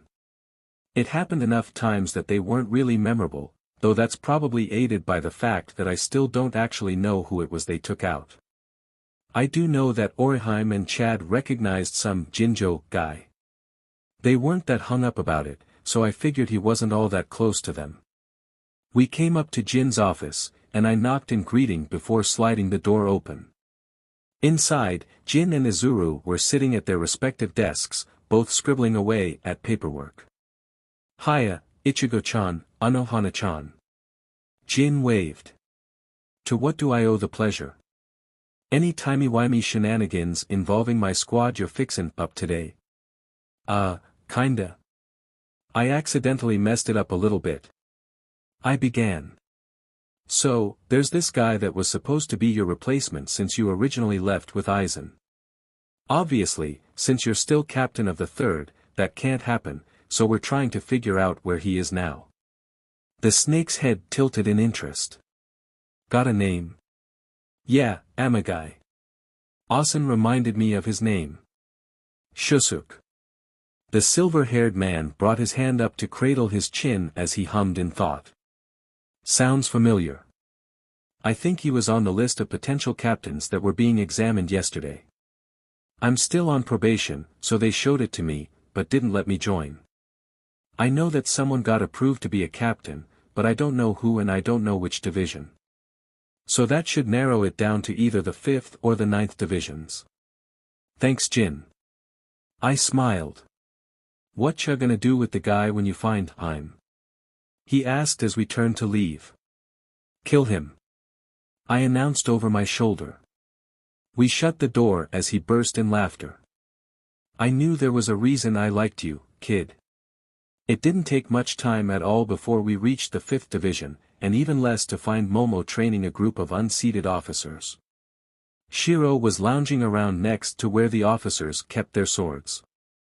During training, blending in easily with the white walls and black sheaths around him. The sun was shining upon him, the spirit visibly on the edge of falling asleep and not having a single problem with that. Unohana and I strolled up to Momo, making sure we remained to the side so the rest of the squad could mimic her form. Hey Momo, how's it going? I asked. Business as usual, or the new usual, I guess. She spoke between swings of her practice sword. Yamamoto Sutecho demanded that all squads increase their daily training. Some of the squads are struggling to meet the new standard. It hasn't been too strong for Squad 5 to keep up with it. Good, good. How's it going with Shiro? He's been keeping me updated, but I want to hear it from you. He's been visiting me every day, like he said. It's nice, seeing him napping next to the training grounds is weirdly comforting. Though, he scared me pretty good when he popped out of a garganta right in front of my desk the other day. We shared a small laugh at that. Yeah, he loves to scare people. Next time you go to the world of the living, he'll probably try to get you to watch a horror movie with him. Sounds like it would be fun. She huffed. Are you just checking in on everybody or is something going on? Does the name Shusuk Amagai ring any bells for you? The new captain of the 9th. Why? Well, I laughed at how easy that turned out to be. I've been looking for him. In my time, he was the captain of the 3rd after Jin, so we've had to do some searching. I see. Gonna give him the same, gotta get you stronger for the future talk. More like I'm gonna kill him so he doesn't cause unnecessary problems. Momo froze halfway through a practice swing. Her head slowly turned to face me, her eyes wide. I don't actually remember why, but he has a grudge against Yamamoto and is planning to try to kill him the first chance he gets. I mean, he failed miserably when he tried it in my time, but it's still better if he doesn't try. You know, we went 20 years since the last time anything happened out of the ordinary. Yup. You've been here a month. Yeah. She stared at me in disbelief for a long moment. A very long moment. She then mechanically returned to facing the confused members of her squad. This is my new normal. She breathed in horror. A bellow of laughter rumbled out of me. With how the Seriidii was laid out, it took less time to get to the 9th from the 5th than it did to the 5th from the 3rd. Just like in the previous 2 divisions, everyone was bustling around as normal, about 24 sparring with each other on the sparring mats, half that practicing Kido on dummies and targets, officers running around to deliver paperwork, and most sitting at desks filling out said paperwork. Thankfully, Shuhei and Amagai were walking through the division, deep in conversation with each other and easy smiles on both of their faces. I tapped someone on the shoulder to get their attention. They turned and stiffened upon realizing who I was. Kurosaki-san. Hey, could you go and grab some towels? We're gonna need them really soon. I explained. If you don't mind my asking, why are we going to need towels? I think it's better if I don't tell you. Come on, time's a wastin', . I patted them on the back and they quickly rushed off. With the necessary preparations on their way, I began sauntering towards the captain and lieutenant duo. Shuhei noticed me first. "Ah, Kurosaki-san, Anohana Taicho. I thought you had left for the world of the living." I put on an easy smile myself, Unohana doing the same next to me.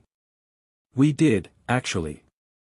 I'm just getting some business done really quick, we're hoping to be back in time for dinner." The tattooed man brightened with excitement. "Did you record something for the Siriidii bulletin?" I snapped my fingers in recollection that I still had the camera he gave me. "Actually forgot about that. Still undecided." To my surprise, he gained a pleased smile. "Undecided isn't a no, so I'll take it. If you're not here for the bulletin though, why dash?" He smacked his forehead. "Ah, I'm so stupid. You're obviously here because of Amagai Taicho." He stepped to the side so the man in question could step in. "Someone's here for little old me." The man was clearly at ease, not an ounce of concern in his body. "Yes, Amagai Taicho, this is Kurosaki Ichigo. He's gotten some recent fame for being a time traveler here for a war against the Quincy." The ruffled man's eyes widened in shock. "He's been going through the Godii 13, helping the captains train so they're strong enough to handle the upcoming threat."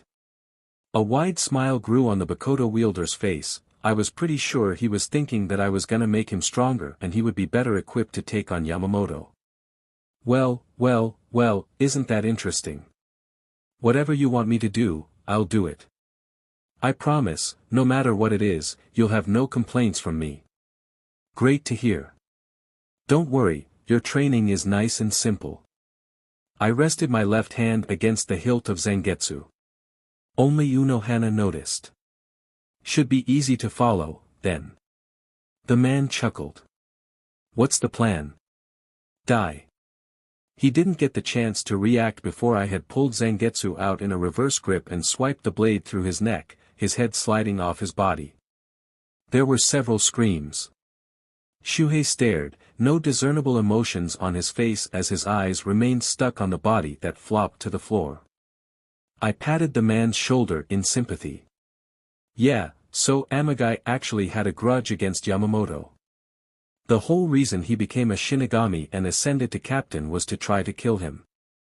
Yamamoto would have handled him no problem, but it's better for morale if there's no attempts via other Shinigami to kill the head captain, you know." I turned my head around and spotted the Shinigami I tasked with grabbing towels. "Hey!" I called out. "We need those towels over here, thanks." The Shinigami didn't move, frozen with a horrified look on their face as they stared at Amagai's still bleeding body. "They're not gonna come out of their shock, are they? You decapitated their captain with no warning." Unohana answered. I sighed in assent before stepping over and gingerly lifting the towels from their hands. Shuhei was still standing with his wide eyes focused on the flat, bleeding stump between the body's shoulders. A grunt of acceptance escaped me and I kneeled down to start wiping up the puddle.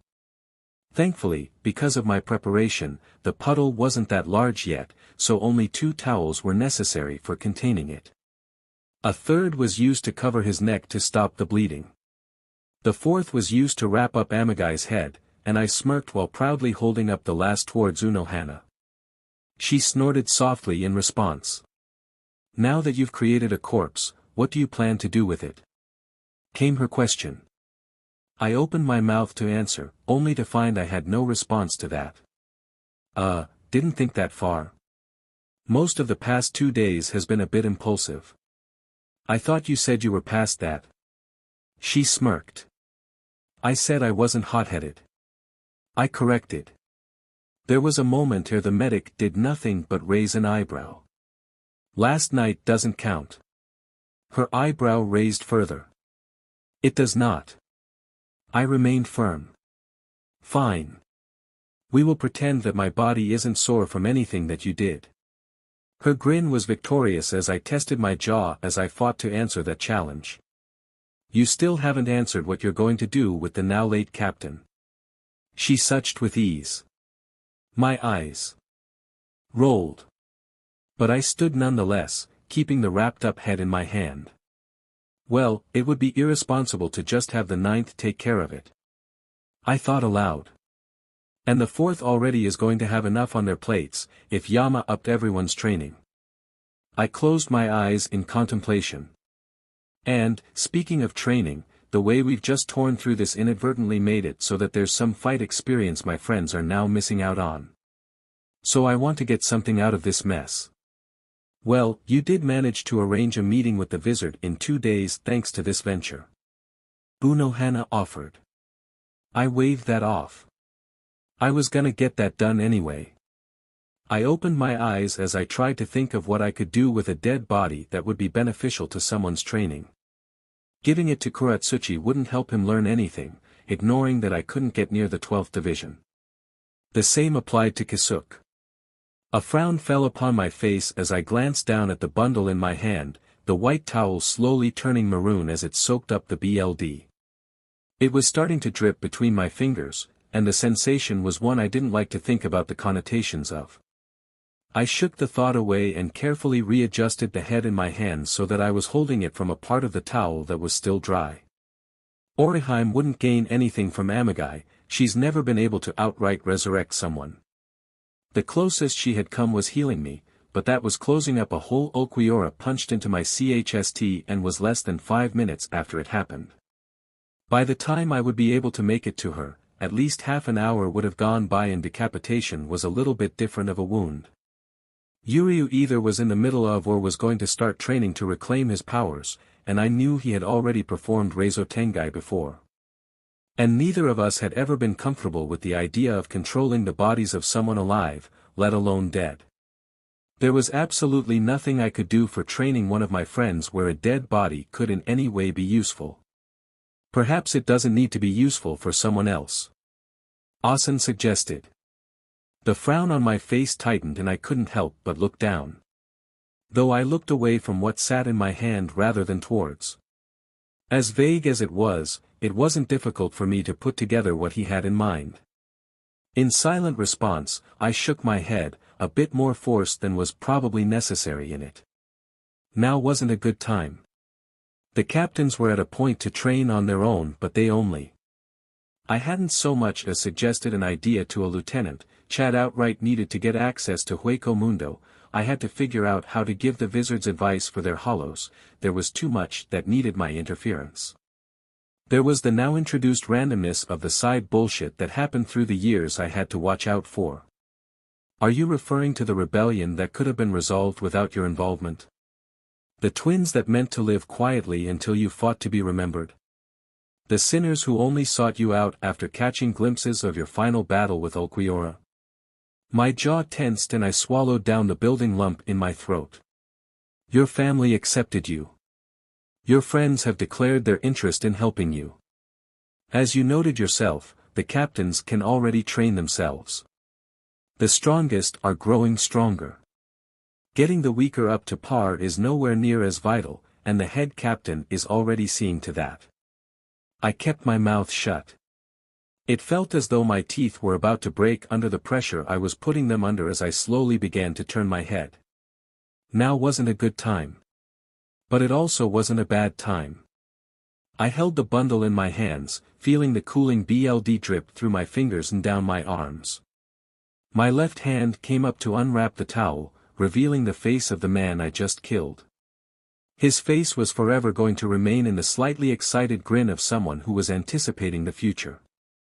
An excitement I betrayed. A future I had taken away. My arms began to tremble, despite that the head weighed so little I could have forgotten it was in my hands. How many futures have I taken away? This was the second time I had killed this man, yet I struggled to remember his name. I couldn't recall a single detail of any soldat I carved in two outside of the uniform they all shared. I couldn't be trusted to identify any Sternritter by name despite having put together and reread complete profiles of each one of them until I knew them as well as my friends. I couldn't name a single Arankar that wasn't an Espada or their closest fraction. I had to be reminded of who Kusaka was. A pair of hands grabbed my shoulders and began pulling me somewhere. My gaze fluttered up to Unohana's sapphire orbs, filled with startled realization and mild panic. I allowed myself to fall back into the abyss of emotion. Could someone that couldn't remember the names of anyone they killed be trusted to keep their friends safe? Could I really call myself different than Aizen or Yhwach when I knew for a fact I had taken more lives than the illusionist had? I may not have been attempting to become God, but was I not playing the part of one by traveling back in time because I didn't like how things turned out? Was I any different considering all the times I've declared that I would fix the Soul Society? Was I only deemed to be the good one because I happened to be killing the people they wanted dead anyway? Could I possibly be good if I let down everyone I ever cared about? If I was the reason they died? Was I any better than Aizen by intentionally keeping Amagai's guard down until I took his life? Was I any better than Yhwach by letting Byakuya and Renji take grievous injuries just so that I had an opportunity to kill Aizen? Was I not the same as them by creating a plan where everyone was just a piece on a board to go where I wanted, when I wanted? I knew that I was nowhere close to the amount of bodies Yhwach had racked up, but especially in this timeline, I was past Aizen by leaps and bounds. Bile slowly clawed its way up my throat as I realized that I had been more focused on what I could do with a dead body than ever treating it like it used to be a person. Like it was something to use, rather than someone who had goals and aspirations and people that they cared about. How many soldats had families? How many had friends? How many times had I acknowledged that the Sternritters had formed their own social circles? How many times had I taken advantage of the strained relationship that was between the balance and the heat? How many times have I seen the other Sternritters clearly be disgusted and disapproving of the love? How many times have I reduced all those people to nothing more than obstacles to cut down? How many years has it been since I was told the body count of the day and even was able to care? How many times have I seen a Shinigami die in front of me and felt irritation rather than mourning? How many times had I been angry that someone excused themselves from a fight because of a close death rather than understanding? How many times have I competed with the other frontliners over who could take the most lives? Someone grabbed my head and forced me to look into Unohana's eyes. Ichigo. I was looking up at her. Since when have I been on my knees? When did we get into a bathroom? Why were we the smell of vomit just hit me. That made sense. Look at me. I did. Her eyes were filled with concern and suppressed irritation. You are not a bad person because you killed people. I killed more people than Aizen. I argued. How can I pretend I'm not if I can even make that comparison? Aizen killed people to satiate a curiosity and become a god. You killed people to keep others safe. He wanted to be a god because the one we have can't do anything to make this world a better place. Yhwach wants to be a god because he thinks the world will be better off if no one can die. I fisted her shihakusho. I've traveled back in time, and I've been basically manipulating things because I think I can do better. How am I not playing the part of a god? You're playing the part of someone who understands the capability of a single person. I'm demanding that you all change. You're inspiring us to do better. I'm inspiring you to get strong enough to do what I want you to do. You're helping us get strong enough that we have a chance at life. My eyes burned as I brought up my other fist to clench her clothes, and her hands came up to latch onto my wrists. You're all pieces on a chessboard for me to move. You're the only person who could possibly know what we're in for. You're trusting your lives to someone that's already let you all get killed. We're trusting our lives to someone that's in deep despair over being kept from saving us. I saw our enemies as nothing more than things to slaughter. You understood they weren't the type that could be convinced to stop. I didn't even try to talk them down. Was that before or after they massacred the citizens of the Rukongai, who had nothing to do with our conflict? I couldn't be bothered to remember the name of someone I killed, by hand, twice. You kept yourself from seeing the BLD on your hands because you knew you couldn't bear the thought of taking another's life. And look where that got me, I've killed tens of thousands. My vision blurred as tears streamed without my consent. And saved the lives of no one. You might as well blame Kisuke Urahara for failing to purge the wizard of their hollows. He didn't have the means of doing that. You informed Yoruchi and I that Yhwach attacked on multiple fronts. Are you telling me you can be everywhere at once, or were your earlier words to me a lie? I can be in 3. My voice shook. Her eyes were unwavering. I don't need to know of war to know that could not possibly be enough. Her voice was soft, but firm. And I don't need to see you as you are to know you tried to make it so. I ignored every sign in front of me that most of the Sternritter were just as human as myself. I sobbed. Is that a fault of yours when they did the same? When you sought only to stop them while they sought to cause you torment? I don't remember the last time I cared when Shinigami died. Is that lack of care, or is that shielding yourself from the pain? I got set at them when they died in front of me. My voice jumped. Because you understood it was avoidable. I competed with the other frontliners for who could kill the most soldats. The declaration was quiet, already waiting for the correction. You mean you tried to turn it into a game so that you could hide from the reality? My head dropped onto my hands, still stuck onto her clothes. I didn't have to kill them. Her hands let go of my wrists to circle around me. Is that something you know or something you wish was true? My throat strained as I attempted to get more words out. More pain. She stroked my hair. Have run out of denials. She finished. My hands slipped from her shihakusho to around her back. Want to go to sleep? I breathed, tears still falling from my eyes but sobs no longer shaking my form. That works, I suppose. Unohana accepted. I'm sorry for dropping this on you. I'll admit, some warning would have been appreciated. The raven-haired woman sighed. But we managed to get through the worst of it either way. We're gonna be skipping school tomorrow. Ah, good, I don't have to convince you of that. Oh make. The original BLD War, 3rd year. I roared as I unleashed a Getsuga at a group of soldats, quickly turning to bisect another that was coming up behind me. I felt an arrow shatter against the back of my neck, so I continued to spin, charging a Zero and blasting another 3 Quincy. A wall of fire burned an oncoming squadron and my dad landed on the ground next to me, and Jetsu wreathed in flames. I wasted no time in holding out Shiro's blade to block a Seal Schneider aimed at Gochin's back, wherein he turned to face the Quincy that fired it and let loose a narrow Getsuga himself to kill the soldat. How are you holding up, Ichigo? Dad wondered, his sword kept at the ready as he searched the area. We could still hear the sounds of combat around us, Unohana, Kenpachi, and Chad still audibly doing their parts. We had been going for the past 3 days, but the simple fact that there was time to catch our breaths meant the wave was coming to an end. I huffed as I rested my larger blade on my shoulder. I'm gonna enjoy the next break we get, that's for sure, was my response. You. He chuckled lightly, and I glanced at him to see his forehead dripping with sweat. Your old man's definitely feeling his age, but I can keep going. His smirk dropped into a small frown. I'm concerned that I haven't seen any Sternritter though. I matched his visage. So, you noticed that too, huh?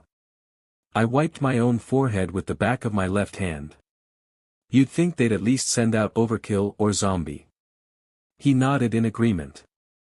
A soft thump snapped our attention to my right. Our eyes scoured for movement before we in unison locked sight onto a small spherical object that was bouncing our way towards us like it was thrown our way.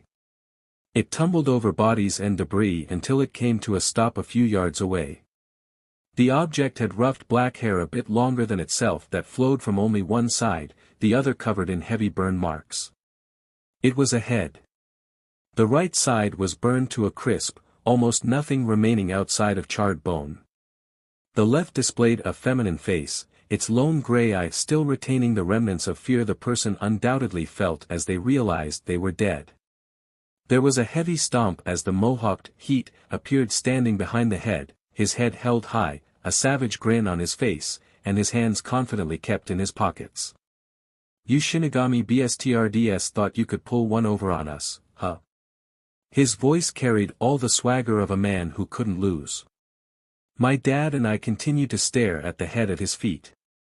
You thought that if you hid your little Arrancar friends in the world of the living, that we wouldn't know about them, huh? I thought we told you already, we know everything about you. There's nowhere you can hide where we can't find you, no place for you to tuck away your secret weapons for you to surprise us with. Let this be the prime example, Shinigami. He emphasized his words by roughly stomping his boot onto the head, visibly refraining from crushing it under his heel. Dad and I remained staring at the head. Hey, Dad. The heat blinked at the tone in my voice, or lack thereof. Yeah, son. You have any idea who that is? Honestly, I was hoping you would. The savage grin stuck on the mohawked man's face, but it quickly became hollow and forced. Hey, Sternritter-san, I spoke as I finally lifted my gaze from the head, instead choosing to lift a finger from my shorter sword's handle to point at it. You said this was an Arrancar, right? The face doesn't look familiar to me. The white-clad man's face slowly paled. She was hiding away in the world of the living. He accused.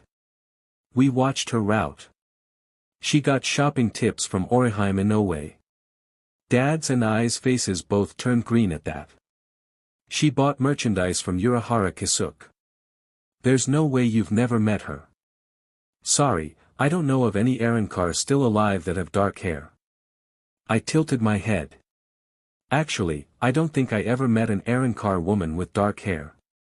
Didn't Yuryu once mention an Arrancar girl with dark hair? Circuit sandwich or something like that? Ishin asked. Yuryu said she had purple eyes, didn't he? I argued. This one has gray. And Yuryu said he killed her, anyway, so she couldn't have been hiding in the world of the living. Wait, Go-Chin pounded the fist holding his Zanpakuto into his open palm in realization. Halibel had two fraction that had dark hair. My own eyes lit up at the revelation. You're right. Sunday through Sunday and Apache. I turned contemplative. But neither had gray eyes. And they both had markings around their eyes. In unison, Dad and I looked back at the frozen in shock Sternritter. Hey Sternritter-san. Did you get the name of this Arrancar? I asked. The pink-haired man blinked in incredulity. Aroka Paramiya. Dad and I remained in sync as our faces turned blank. Yup. I droned. Never heard of her. Ishin confirmed. There was a moment of silence between the three of us, before the Sternritter removed his boot from the head. We all slowly looked down to stare at the remains of the Arrancar.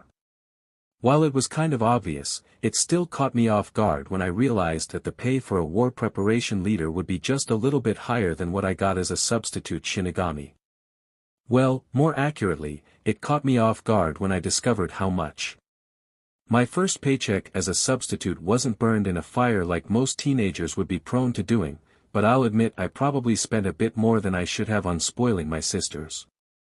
When I opened my first paycheck this morning, at the table while sipping some coffee, my family was treated to the sight of me freezing in place as I registered exactly how many zeros there were. Out of curiosity, Dad leaned over to glimpse at the check, before turning to me. With a shaky, hopeful voice, he asked a single question. Tell me that, in the time I've been gone, they changed to giving you the pay for the entire year in one go. To the man's pale horror, Unohana innocently shook her head the negative. After pulling myself from my stupor, I went to my bank and cashed the check before any number of catastrophes could happen that would render the piece of paper invalid. The clerk had given me a look of unprecedented suspicion when they realized I was still in high school, but the check ran true. I signed up for a credit card then and there, with the highest limit they would allow me, and the clerk didn't even attempt to dissuade me. So, with a brand new card in my pocket that felt heavier than my own house, I began sauntering my way towards the warehouse district for the Vizard. Just as I left the building, I felt a familiar weight manifest atop my shoulders. "Hey Shiro." I greeted mentally. "Hey King." He responded aloud as I subtly crossed my arms to hold his ankles in place. "So we're rolling in it now, huh?" came the question as he sniffed at food vendors we passed by. "I mean, we shouldn't take that as incentive to buy whatever we want. That would be irresponsible and childish. But we're turning this first paycheck into charcoal. DMNFNG straight. I have the perfect idea. Hit me with it." "So, we're about to go see the wizard, yeah?" He began to gesture with his hands in his excitement at whatever horrible plan he had concocted, and I couldn't help but share in the feeling. "Yeah. And we're trying to convince them that they can talk it out with their hollows if they tried to listen, yeah?" "Yeah. So, obviously, the best way to do that is to show off that I'm cool enough to talk it out, yeah?" "Obviously." "So, I was thinking rather than saying it out loud," he grabbed the sides of my head and gently turned it so it would appear as though my gaze had naturally drifted. As soon as my eyes locked onto what he wanted me to see, my grin matched his. "Oh yeah." The creak of the warehouse door opening echoed throughout the building. Sunlight filled the doorway, casting the person standing in the doorway in shadow and leaving their form mostly indiscernible. Shinji, standing high above on the level closest to the ceiling, to maximize the dramatic introduction of course, smiled wide and, hopefully, ominously. All the other visitors took up similarly dramatic positions throughout the facility, though he inwardly hoped that Ichigo would never wonder how he managed to get some of them to agree to that. Rose, Love, Mashiro, and Lisa were on board as soon as he suggested it, and Hachi was blissfully just happy to go with whatever the majority went for, but Kensei and Hiyori were quite the fight. Either way, though, the stage was set. The lighting was DMN near perfect, the positions were cool, and all that was left was the epic one-liner. It seemed the stars aligned for him today, because he figured out what that would be as soon as he caught a whiff of the berryhead's Ryatsu. Came just in the nick of time. He grinned, his lips curling into something devilish. "Practically feels like your hollow sitting on your shoulders." "'Cause I am." The setup was shattered, and every visitor in the building froze. "Yo, King, these fries taste so good. Let me try." Their eyes adjusted to the sunlight, and the group watched as the orange-haired teen opened his mouth and let the inverted doppelganger atop his shoulders hand feed him some French fries. "You're right," the boy announced while still chewing, "these are good." The group of Shinigami that had fought with their hollows over dominion of their very souls might as well have blue-screened. The single most insane thing the Wizards had ever experienced walked forward, holding up the giant bag they just noticed was in his left hand. "Hope you're hungry, we got some for everybody." "Don't worry, Hachi, we made sure to get you a salad. With extra croutons, just how you like it." The hollow smiled. "We also managed to remember all the details of that fabulous FNG mess Rose orders, so you can't beach at us." Ichigo nodded along as he lifted the cup held in his right hand and sipped through the straw. "Holy shit, Shiro, this chocolate milkshake is amazing." The honey-eyed living nightmare to the wizard unhesitantly raised his hand with a joyous look on his face. The thing sitting on his shoulders that wasn't supposed to be FNG docile happily latched onto the straw himself and had a taste. "FNG hell, King, why don't we go to McRobin's more if they got sheet like this? We didn't have the time or money before, now we got both." Ichigo then appeared contemplative. "If we have it every day though, then we'll get used to the flavor. How about once a month? Make it real special." The hell spawn that didn't have yellow eyes nodded in approval. "Perfect idea. Hold the F up, what the F is FNG happening?" Hiyori was the first to recover, and for once, practically quoted what was on everyone's mind. "Is that your FNG hollow? Are you FNG letting him sit on your FNG shoulders? Are you letting him hand FNG feed you? Did you FNG let him try your FNG drink? Did you say you knew? Hachi gets FNG salad with extra FNG croutons." You know that Fanji catastrophe rose FNG orders. The fanged girl had the clear intention to continue word vomiting now that her faculties had begun to start working once more, but she was interrupted by the two walking impossibilities breaking down laughing. The one not sitting on the other's shoulders managed to control his collapse and keep the items in his hands from getting damaged. The one that had been gorging upon French fries tumbled off the other's shoulders and rolled onto his back, uncaring of the container slipping from his grasp as he clutched his stomach. Kensei slowly began stepping forward, face a whirlwind of passing emotions as his palm rested upon the grip of Tachike's with his fingers erratically twitching, indecisive over whether he wanted to draw the weapon or not. His other hand, shuddering just as aggressively, came up to point in the duo's direction. His eyes shifted through several different narrowed states, his jaw was repeatedly tested and moving, and his head tilted this way and that an uncountable number of times. Several half-noises came from his mouth as the man clearly tried to figure out what possible reaction he even should be having. The silver-haired man appeared to temporarily settle on accusatory realization. You didn't actually state you had problems with your hollow. No, the orange-haired affront to the wizard's entire worldview agreed, no, I did not. Shinji immediately replayed the events of Wednesday night in his mind. Twice. Thrice. 4 times. We kept talking like you got taken over by your hollow, and you just didn't bother to correct us. We kept offering answers and you basically just said, yeah, sure. The blonde breathed. But, you fully hollowified. Love reasoned slowly. Whole all the way through, mask was complete, all that jazz. By this point in time, both copies of the Hellspawn had shifted to sitting cross-legged on the floor next to each other. I'm gonna need you all to think back on Wednesday night and really focus on what it looked like when I left my hollow form. The group did as asked, intently going over their memories to be certain of the details. It was Hachi whose eyes widened in realization first. It didn't break off you, it dissipated. It was akin to when we release our masks or a Shinigami reseals their sword. The duplicates nodded in time with each other, which unnerved the entire watching group. Worrisomely, this brought a mischievous grin to both of the boys' faces. It was as controlled ta let it go as it was ta put it on. The negative mirror announced, before looking down curiously at the bag sitting before his counterpart. Are y'all gonna have some of that? 'Cause if not, I'll have it. Mashiro's head tilted in suspicion. Did you get me a Happy Meal? To most everyone's shock, the white-skinned being's eyes lit up in joy. Yeah. He cheered while digging into the bag before holding up 2 red boxes. We got one for me too. The lime-haired woman displayed no hesitation in also becoming ecstatic and bouncing over to where the twin impossibilities sat. The wizard stared in helpless disbelief as the colorful girl and colorless boy opened their boxes together.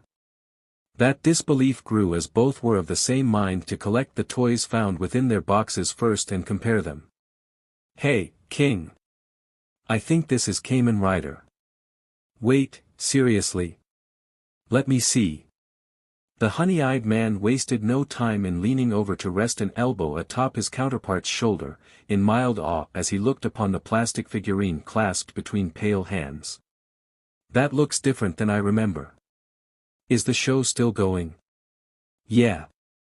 Mashiro appeared as though she had found her newest best friends. I've been watching it since the first season aired. I haven't missed a single episode. I've gotten Urahara-chan to get me a copy of every season, too. We can watch it together, if you want. Oh, hell yeah. Mind if I bring some friends of mine over so we all can watch it together?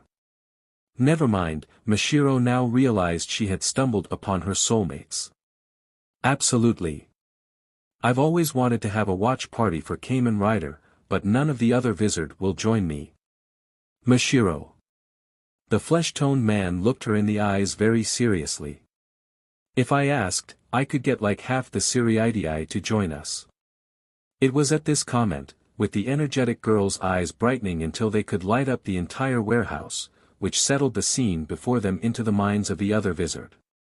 Mashiro is eating McRobins with a teenager at Mstred his hollow better than we have and the hollow that he Mstred. Shinji had to hear the words aloud. Yeah. Kensei dazedly confirmed. We are about to eat McRobins with a teenager at Mstred his hollow better than we have and the hollow that he Mstred. The ex-captain of the Fifth delved. Yeah. Lisa breathed.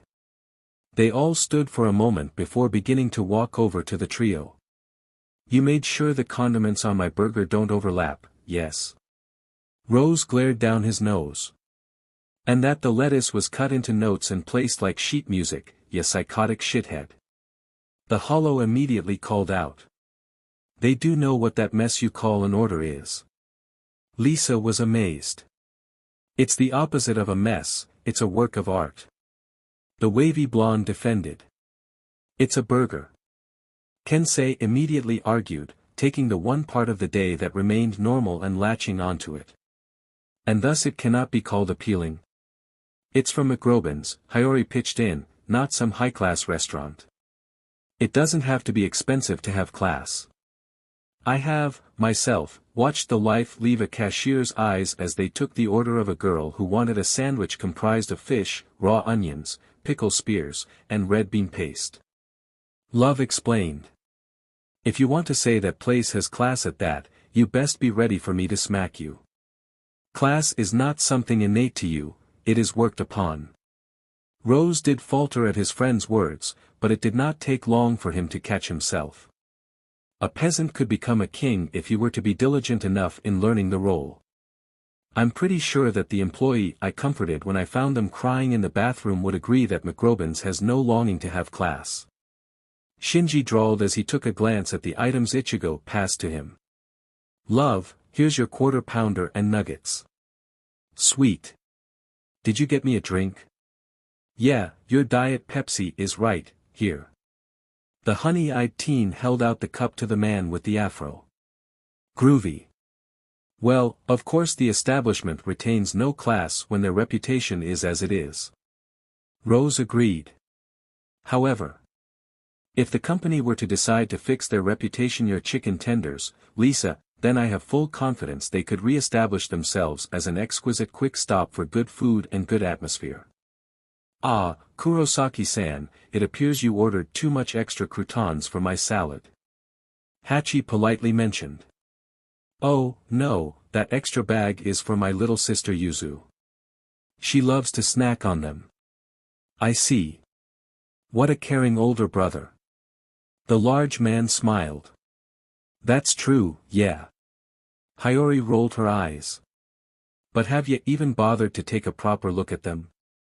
They make so much money they would wipe their butts with it, and there hasn't been a single attempt made to change their image to something nicer. It's not even a question that they could afford to do that, hell, it'd barely be a drop in the bucket to M. But the thing is, they make money out the butt with a sheet. Reputation, so. The only incentive to get a good reputation would just be it's nice to have. Why put in effort you don't have to? Would having a good reputation not improve their numbers? If all they longing is to maximize their profits, then there is no reason not to fix their reputation. If people have greater incentive to go to their restaurants, they only have more people buying their products, no? You make perfect sense. Ichigo began, pausing only to hum appreciatively at the taste of the double cheeseburger in his hand. Counterpoint, Central 46 keeps beaching and miming about how they have to continuously increase the policing of the Rukongai, but they make no effort to enhance the quality of life in the Rukongai, the lack of which is why souls keep breaking the laws. If they gave a DMN about the people they're supposed to be servicing, they could easily properly solve all the problems, but all they want is to have the Rukongai shut up so they can enjoy their 10 million yen wine without being interrupted. Same situation. All the vizards save for Mashiro, who was playing action figures with the orange heads hollow, turned to stare at the colorful teen. How do you know so much about Central 46? Love questioned. We had ta deal with M a lot before we time traveled back here. The hollow explained, using his free hand to dip a nugget into a random sauce container and giving it a try. The creature made a nasty noise as his face scrunched up, before he dipped the last of the nugget into a different container. He appeared to enjoy the flavor of that one. While the group stared even more incredulously, Kensei glanced down at the half-eaten double quarter-pounder in his hands before drifting back up to Ichigo. "Did you spike our food?" "Nah. Bullshit kinda just spawns in my general vicinity." The honey-eyed boy hummed.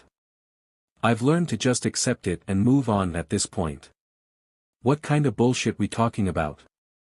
Shinji couldn't help but ask. "Making friends with an Arrancar child that can transform into one of the strongest Arrancar alive. Becoming drinking buddies with members of the Zero Squad. Learning I'm a perfect hybrid of all the races.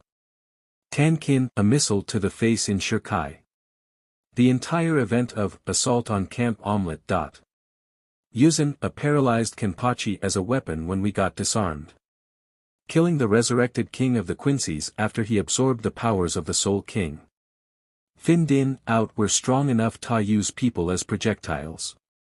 That's really fun to do. So much." The Hollow smiled wistfully.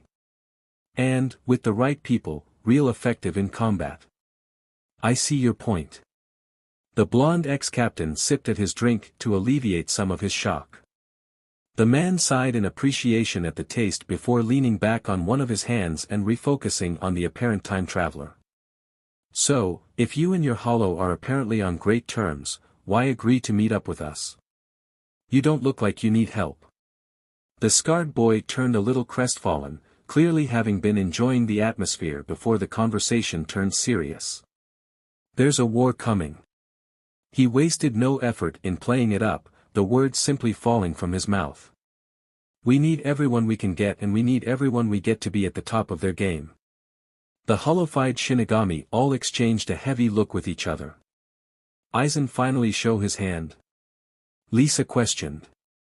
To their collective shock, Ichigo carelessly waved his hand. "He's already dead. First thing I did when I came back was cut him in half myself." Most of the exiled appeared to relax a little, save for their pseudo-leader. "You sure you actually did him in?" His eyes narrowed in concern and suspicion. "I managed to avoid falling under Kyoka Suigetsu's influence. Never seen his Shirkai." The hybrid confirmed. "When he and I fought, he was always more focused on the Hogyoku. It was only at that which got the backwards man to lower his guard." "That's good. But if he's dead and gone, who's the one we're going up against?" "The Quincy. The Vandenrake. Been hiding in the shadows of the Soul Society for the past 1,000 years. Once their king is up and ready to go after his super coma or whatever he's in, they come in SWNGNG for the fences. And if you felt the need to time travel, I figure they did a DMN good job of it." Kensei's voice was subdued, quiet. Ichigo nodded just as silently. "It was a 7-year-long bloodbath. Only reason I was able to come back at all was because Kisuke was the only other one to survive." Lisa, Love, and Shinji physically winced at the mental image. Hiyori and Hachi turned downcast. Rose and Kensei froze entirely, while Mashiro quieted before growing more intent with playing with the hollow. "I've already talked with Yama and the rest of the captains. Your ban is lifted, you can all do whatever you want with that. I know we've got 2 open captain slots. I have plans to deal with Central 46 once I'm not preoccupied with the Quincy War. I know neither the Godian nor I have the same relationship with you guys as last time, so if you decide you don't want to jump into a war, I won't take any issue with it. What happens if we're not interested?" Hiyori was the one to voice the question. "I came here today because I enjoyed having you all as friends last time, and because I want to help you all out with your hollows. Any of you deciding you don't want to fight doesn't change that." The air warmed a little at the man's comment. "What do you mean, help out with our hollows?" Hachi tilted his head. "I know a trick that both makes it easier to manage your hollows and makes you all more powerful. Even if you don't care about the power, I know you all want to not have to constantly keep an eye on your hollows. The group shared a look with each other before easily turning to the orange-haired man. Well? We're listening. Love spoke for them all.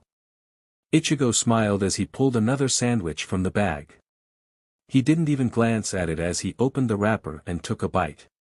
So, not to dwell on bad memories, but when Aizen used his Hogyoku on you guys, what he did was transform you, right? Most of the vizard easily nodded in agreement at his words, with only slight hesitance from Hiyori. Which then means he didn't add anything to you guys, just F with what was already there. Once more, the group nodded. Therefore, your hollows are just mutated parts of your own souls. Not some foreign entity, not something that shouldn't be there, not something you should beat down and subjugate. They certainly don't share that opinion. Rose muttered. In response, their apparent mentor did not but raise an eyebrow. Well, you all certainly know what it's like when a part of you is twisted, tortured, and forcefully mutated into something it's not supposed to be. Imagine being that part. I know you're all well aware of how strong it is to think clearly when you're in constant agony and feeling like you're not in your own skin anymore. If I had my entire being rearranged into a hollow by someone using a rusty blade with no idea what they were doing, Kensei's eyes were narrowed, I'd probably end up attacking everything in sight. So you're saying our hollows were originally part of our souls? What are we supposed to do with that? Lisa questioned. Well, if we want to be technical about it, your hollows are portions of your soul that split off and turned into something else, with abilities innate to it that you can use. By that description, your hollows sound an awful lot like Zanpakuto, don't they? At this, the group returned to staring open-mouthed at the orange-haired hybrid. Are you suggesting we communicate with and become partners with our hollows? Rose was flabbergasted. Is it even possible to do so? Hachi wondered. Ichigo shrugged before pointing over his shoulder. You tell me. The hollowified Shinigami turned to where he pointed, finding the man's own hollow taking turns with Mashiro throwing French fries into the other's mouth. Has Shiro seemed like someone you can talk to? The protector then leaned forward, resting his elbows on his knees. Or do I need to bring in any of my Arrancar friends to provide further evidence? Your point is made. Shinji waved. Trepidation and hope danced within his eyes. This seems like something that'll take a lot of work, though. Never said it would be easy to do, just worthwhile. Ichigo smirked. You seem happy. Yoruchi purred after I entered my room. She was lounging on my bed, her feet in the air and the remote to my TV in her hands. Unohana was seated at my desk, working on paperwork. There had been an influx of injuries from the Kusaka event, as it had been named. I woke up rich. Shiro and I agreed to start a tradition of eating McRobins every month, helped out the Vizard, and got penciled in for watching Kamen Rider with Mashiro. I'm the happiest I've been for a while. Unohana smiled pleasantly at my tone, while Yoruchi tilted her head in interest. What's Kamen Rider? I had been curious about that as well. You mentioned it was the purpose behind the behavior of Asen. It's a show I used to watch as a kid before my mom died. Until I got over her death, I couldn't get myself to watch it. I haven't since gotten a good opportunity to pick it back up, but thankfully Mashiro is an avid fan. I explained. When I go over to watch it with her, I was thinking of bringing some of my friends along. Who did you have in mind? My nurse was curious. Yoruchi, Orihime, and Chad, definitely. Probably gonna drag Yuryu along. Not you though, I figure you'd get irritated at it because it's all flash and no efficiency. The raven-haired woman hummed in agreement.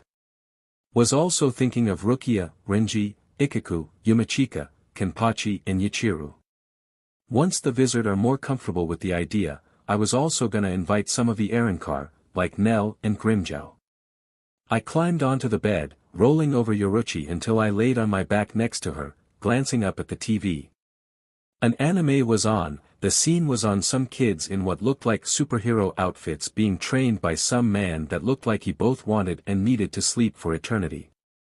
Pretty colorful combination of people, you sure they'll all be interested? The mocha-skinned goddess rested an elbow on my chest before resting her head on that arm's hand. Yuryu will beach and about how dumb the characters will act, but I can assure you that nothing will be able to get him to stop watching. I figure Rukia and Rinji will be the ones to get fully into it, while Kenpachi and Grimjow will be just as invested, but commenting the whole time.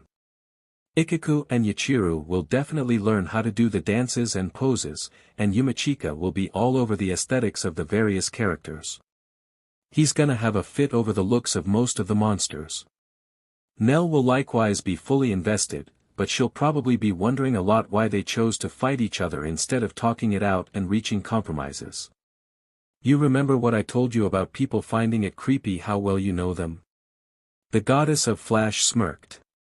A smirk of my own came onto my face and I playfully smacked her butt. If you remember what I told you, I'm sure they won't mind. Her eyes narrowed playfully. Careful there, Barry-kun. Things like that can make a girl eager. I rolled my head to look her straight in the eye as I squeezed the cheek in my hand before raising it. I took immense joy in the way her eyes slowly began to widen as they stared into mine. Maybe that's what I'm going for, was my response, punctuated by my hand coming down to smack her rear a second time. At the edge of my vision, I caught Unohana still as the past few seconds repeated and registered in her mind. It was immensely satisfying listening to the silence as the two processed my words and actions, a clear contradiction to previous occasions. The pen in the first Kenpachi's hand was more thrown from her grip rather than dropped as she swiveled around to look at me. Her eyes were wide in excited shock. You cast a soundproofing Kido. At the sapphire-eyed woman's words, the ex-captain's head snapped to the door, excitement as well bleeding into her form. You locked the door. Her smirk slipped into a full, anticipatory smile. I returned the looks in full. The mocha-skinned goddess easily pulled herself atop me, her hips straddling mine and her hands on either side of my head. Her eyes practically glowed as she directed a salacious leer down at me. Our berry boys finally come out to play. And I plan to go the whole 9 yards. My hands rested on her thighs, massaging the warm muscle. Her eyes only seemed to grow brighter before her head snapped down and her lips connected to mine. Neither of us wasted time weaving our tongues together, a of happiness escaping her describing this as something that she had been waiting a while for.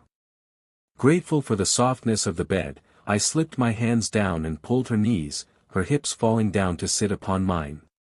Once that was nice and settled, I slid my hands along and groped her but at my leisure. With her hands no longer necessary for support, she moved them to feel my chest, pressing into my muscle and taking pleasure in my body. She particularly seemed to enjoy the feel of my core tensing as I sat up, her legs curling around my waist. With a little bit of awkwardness that was easily ignored due to the makeout session not pausing, I adjusted my legs until I could lower Yoruchi onto the bed. There was a soft whine when I pulled away, that grew a little louder when I released her but from my explorative grip. Last time, you were first. Catching on to my words, both of us turned to Unohana, who was finishing removing her obi. It would be unfair if we didn't alternate. The ex-captain went to unwrap herself from my waist, only to be stopped by my hips dipping down and pressing into her core. No, I want you right there for now. I announced as I grabbed Unohana's braid and pulled her in, her own saucy grin curling into existence at the action. Her lips crashed into mine, and her arms wove around my neck. My right hand let go of her hair to slip past, dipping under her shihakusho.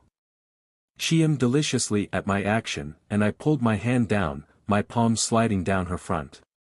My wrist was enveloped by the valley of her brsts and came out the bottom, my hand gliding down her stomach until my fingers dipped under the resistance that marked the sash holding her hakama. I then moved my hand around, pulling her top aside as my palm came upon her butt, not as heavenly as Yoruchi's but still glorious.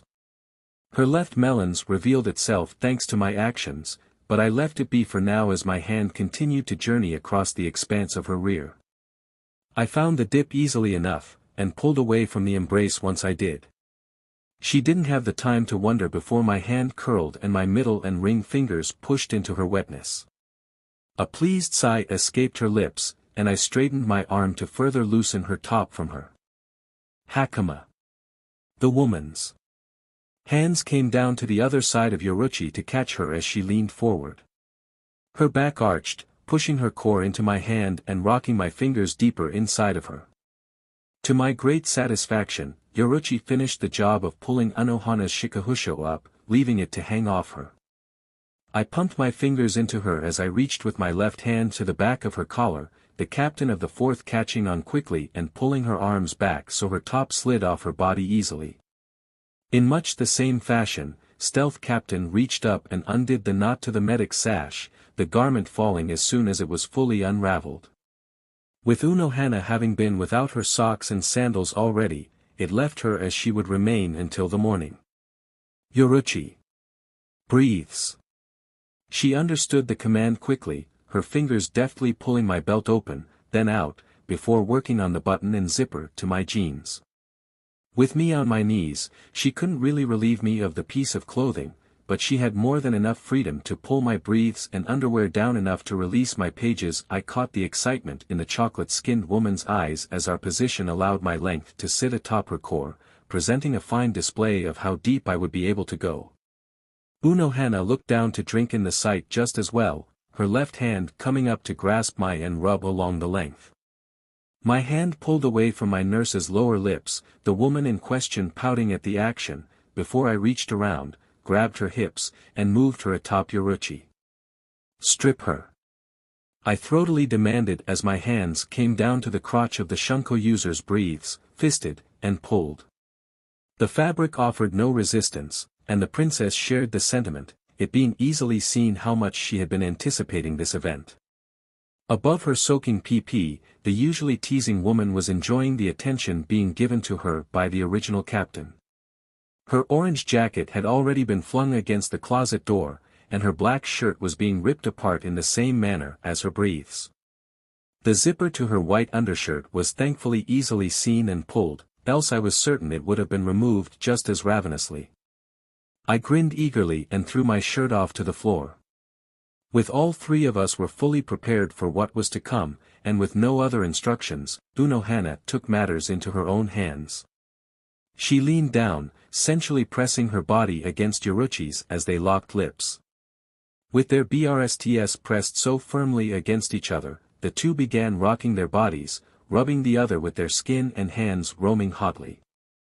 I took this moment to enhance the experience, grasping my PP at its base and rubbing the tip along the outer edges of their soaked cores to wet it. Yoruchi groped a hand down until it reached my D-, curling around and pumping the end, spreading hers and Anohana's juices around until her palm was slick with all three of our fluids. Certain we were more than prepared for the main event, I aimed my PP upwards, resting against the eager lips of the first Kenpachi. The ex-captain ended their embrace and wrapped her dry hand around the woman's throat. I've heard from a little someone you like stuff like this. The violet-haired woman breathed, her voice dripping with section. Her lithe fingers tightened around the other's throat, and the sapphire-eyed woman ummed encouragingly. It was then that I gripped tightly onto Anohana's hips and moved, hilting my full length in a single slide. Had I not placed the soundproofing Kido the captain had noticed, I was certain the whole block would have heard the mmm that erupted from the throat of the raven-haired woman. It was simultaneously relieved, ecstatic, and oh so absolutely filthy. Well aware of her preferences on the matter, I didn't wait until she grew accustomed to my size, pulling back and snapping forth as ruthlessly as I had pounded into her throat what felt like so long ago. Obviously seeing opportunity where it laid, the battle-loving captain palmed the mocha-skinned goddess's BRSTs and groped almost deliriously. Though, that could have been explained by the sheer force with which I was finging her, the wet claps of our hips connecting filling the room and her more than fit body shaking with each move. One of my hands left their position holding her waist in place and cracked down onto Anohana's butt, leaving a mark that would surely turn to bruise. She ummed hungrily, a wordless demand for more, which I happily obliged. Undo her braid. Each word was accompanied by a move, my pace powerful, quick, and rhythmic. With some difficulty due to her target continuously moving, Yoruchi did as asked, my eyes catching the moment her hair slackened. The hand that I used to spank the ancient captain pulled her hair back and collected it in a firm grip, before I pulled back in time with a particularly heavy move. The captain of the fourth's back curled back almost dangerously, the ex-captain of the second almost losing her hold on the sapphire-eyed woman's throat. I felt her vaginal walls throb and constrict around which only heightened my longing as I let go with my other hand to squeeze one of Anohana's bouncing BRSTs. Play with her CLT. I continued my orders as I pulled the woman in and wrapped my arm around her throat, disrupting Yoruchi's grip. My nurse practically collapsed in my hold as I held her tight to my CHST and rutted into her like a vicious animal. Her hands came up to my arm, doing her best to tighten my grip. I felt the whispering touches of the chocolate-skinned woman's hand rubbing aggressively at the nub atop Anohana's PP, and relished in the feeling of the walls around my PP constricting once more as the first kenpachi came around me again. At this second instance, her right arm came up to grab my hair as she gasped and ummed, her hips shaking independent of my moving. I stopped for a moment, fully inside of my lover of course, to watch her reaction. Even Yoruchi wordlessly paused in her near abuse to the captain's CLT. Thanks in no small part to me previous experience with her, I gently loosened my hold of the pale-skinned woman and lowered her body, her hips still twitching, down onto the bed. She always gets a little extra excited when it's been a while. I explained to the golden-eyed princess, whose eyes drifted from our partner's breathing form to my PP, glistening and wet with Anohana's multiple orgasms. I leaned over the goddess and rested my left hand to the right of her head as her arms wrapped loosely around my neck and her legs, my waist. There was extra intent placed in making sure I locked eyes with her as my tip prodded her sopping entrance. Thankfully, I noticed you're in your jigai. Which means. Her breath was hot in every possible way, her eyes gleaming with so many wonderful things as she rolled her hips to rub my tip against her wanting core. There's no concern with me coming inside you. An extra light manifested in her eyes right before I slid inside, taking care to not simply F her hole like I did with my nurse. A purr escaped her, deep and seeming to emanate straight from her CHST as her walls welcomed every inch that I sheathed within her. My right hand found its way to her butt, rubbing and grabbing at it at my leisure. We both ummed when I bottomed out, my hips connecting to hers and feeling her wetness transfer to my own skin. She curled her arms, drawing me down until my head was next to hers with her mouth breathing into my ear. F. Me. She breathed. After a few seconds, a plead I was all too happy to fulfill. The sounds of hips connecting once more filled the room, and despite not being as ferocious as with Unohana, I felt mildly concerned that the sound would overwhelm the keto barrier I had put up. I adjusted my left hand to cradle the back of her head as I pounded into her and pressed her body against mine. The full process of her MMS beginning in the center of her CHST, rising up her throat, and escaping her mouth directly into my ear was felt. Her melons bounced against me and the meat of her thighs rippling with my moves pushed me closer to orgasm, enhanced by the awareness that I could fill the woman with me as I desired.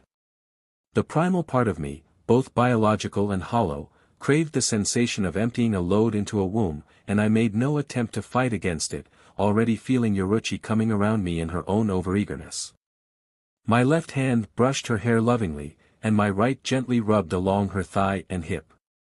Just like every other time I had done that, the mocha-skinned living work of art sighed in such a gorgeous way that it brought my own orgasm that much closer. Right before I erupted inside of her, I lifted my head to press my lips to Yoruchi, my violet-haired lover happily returning.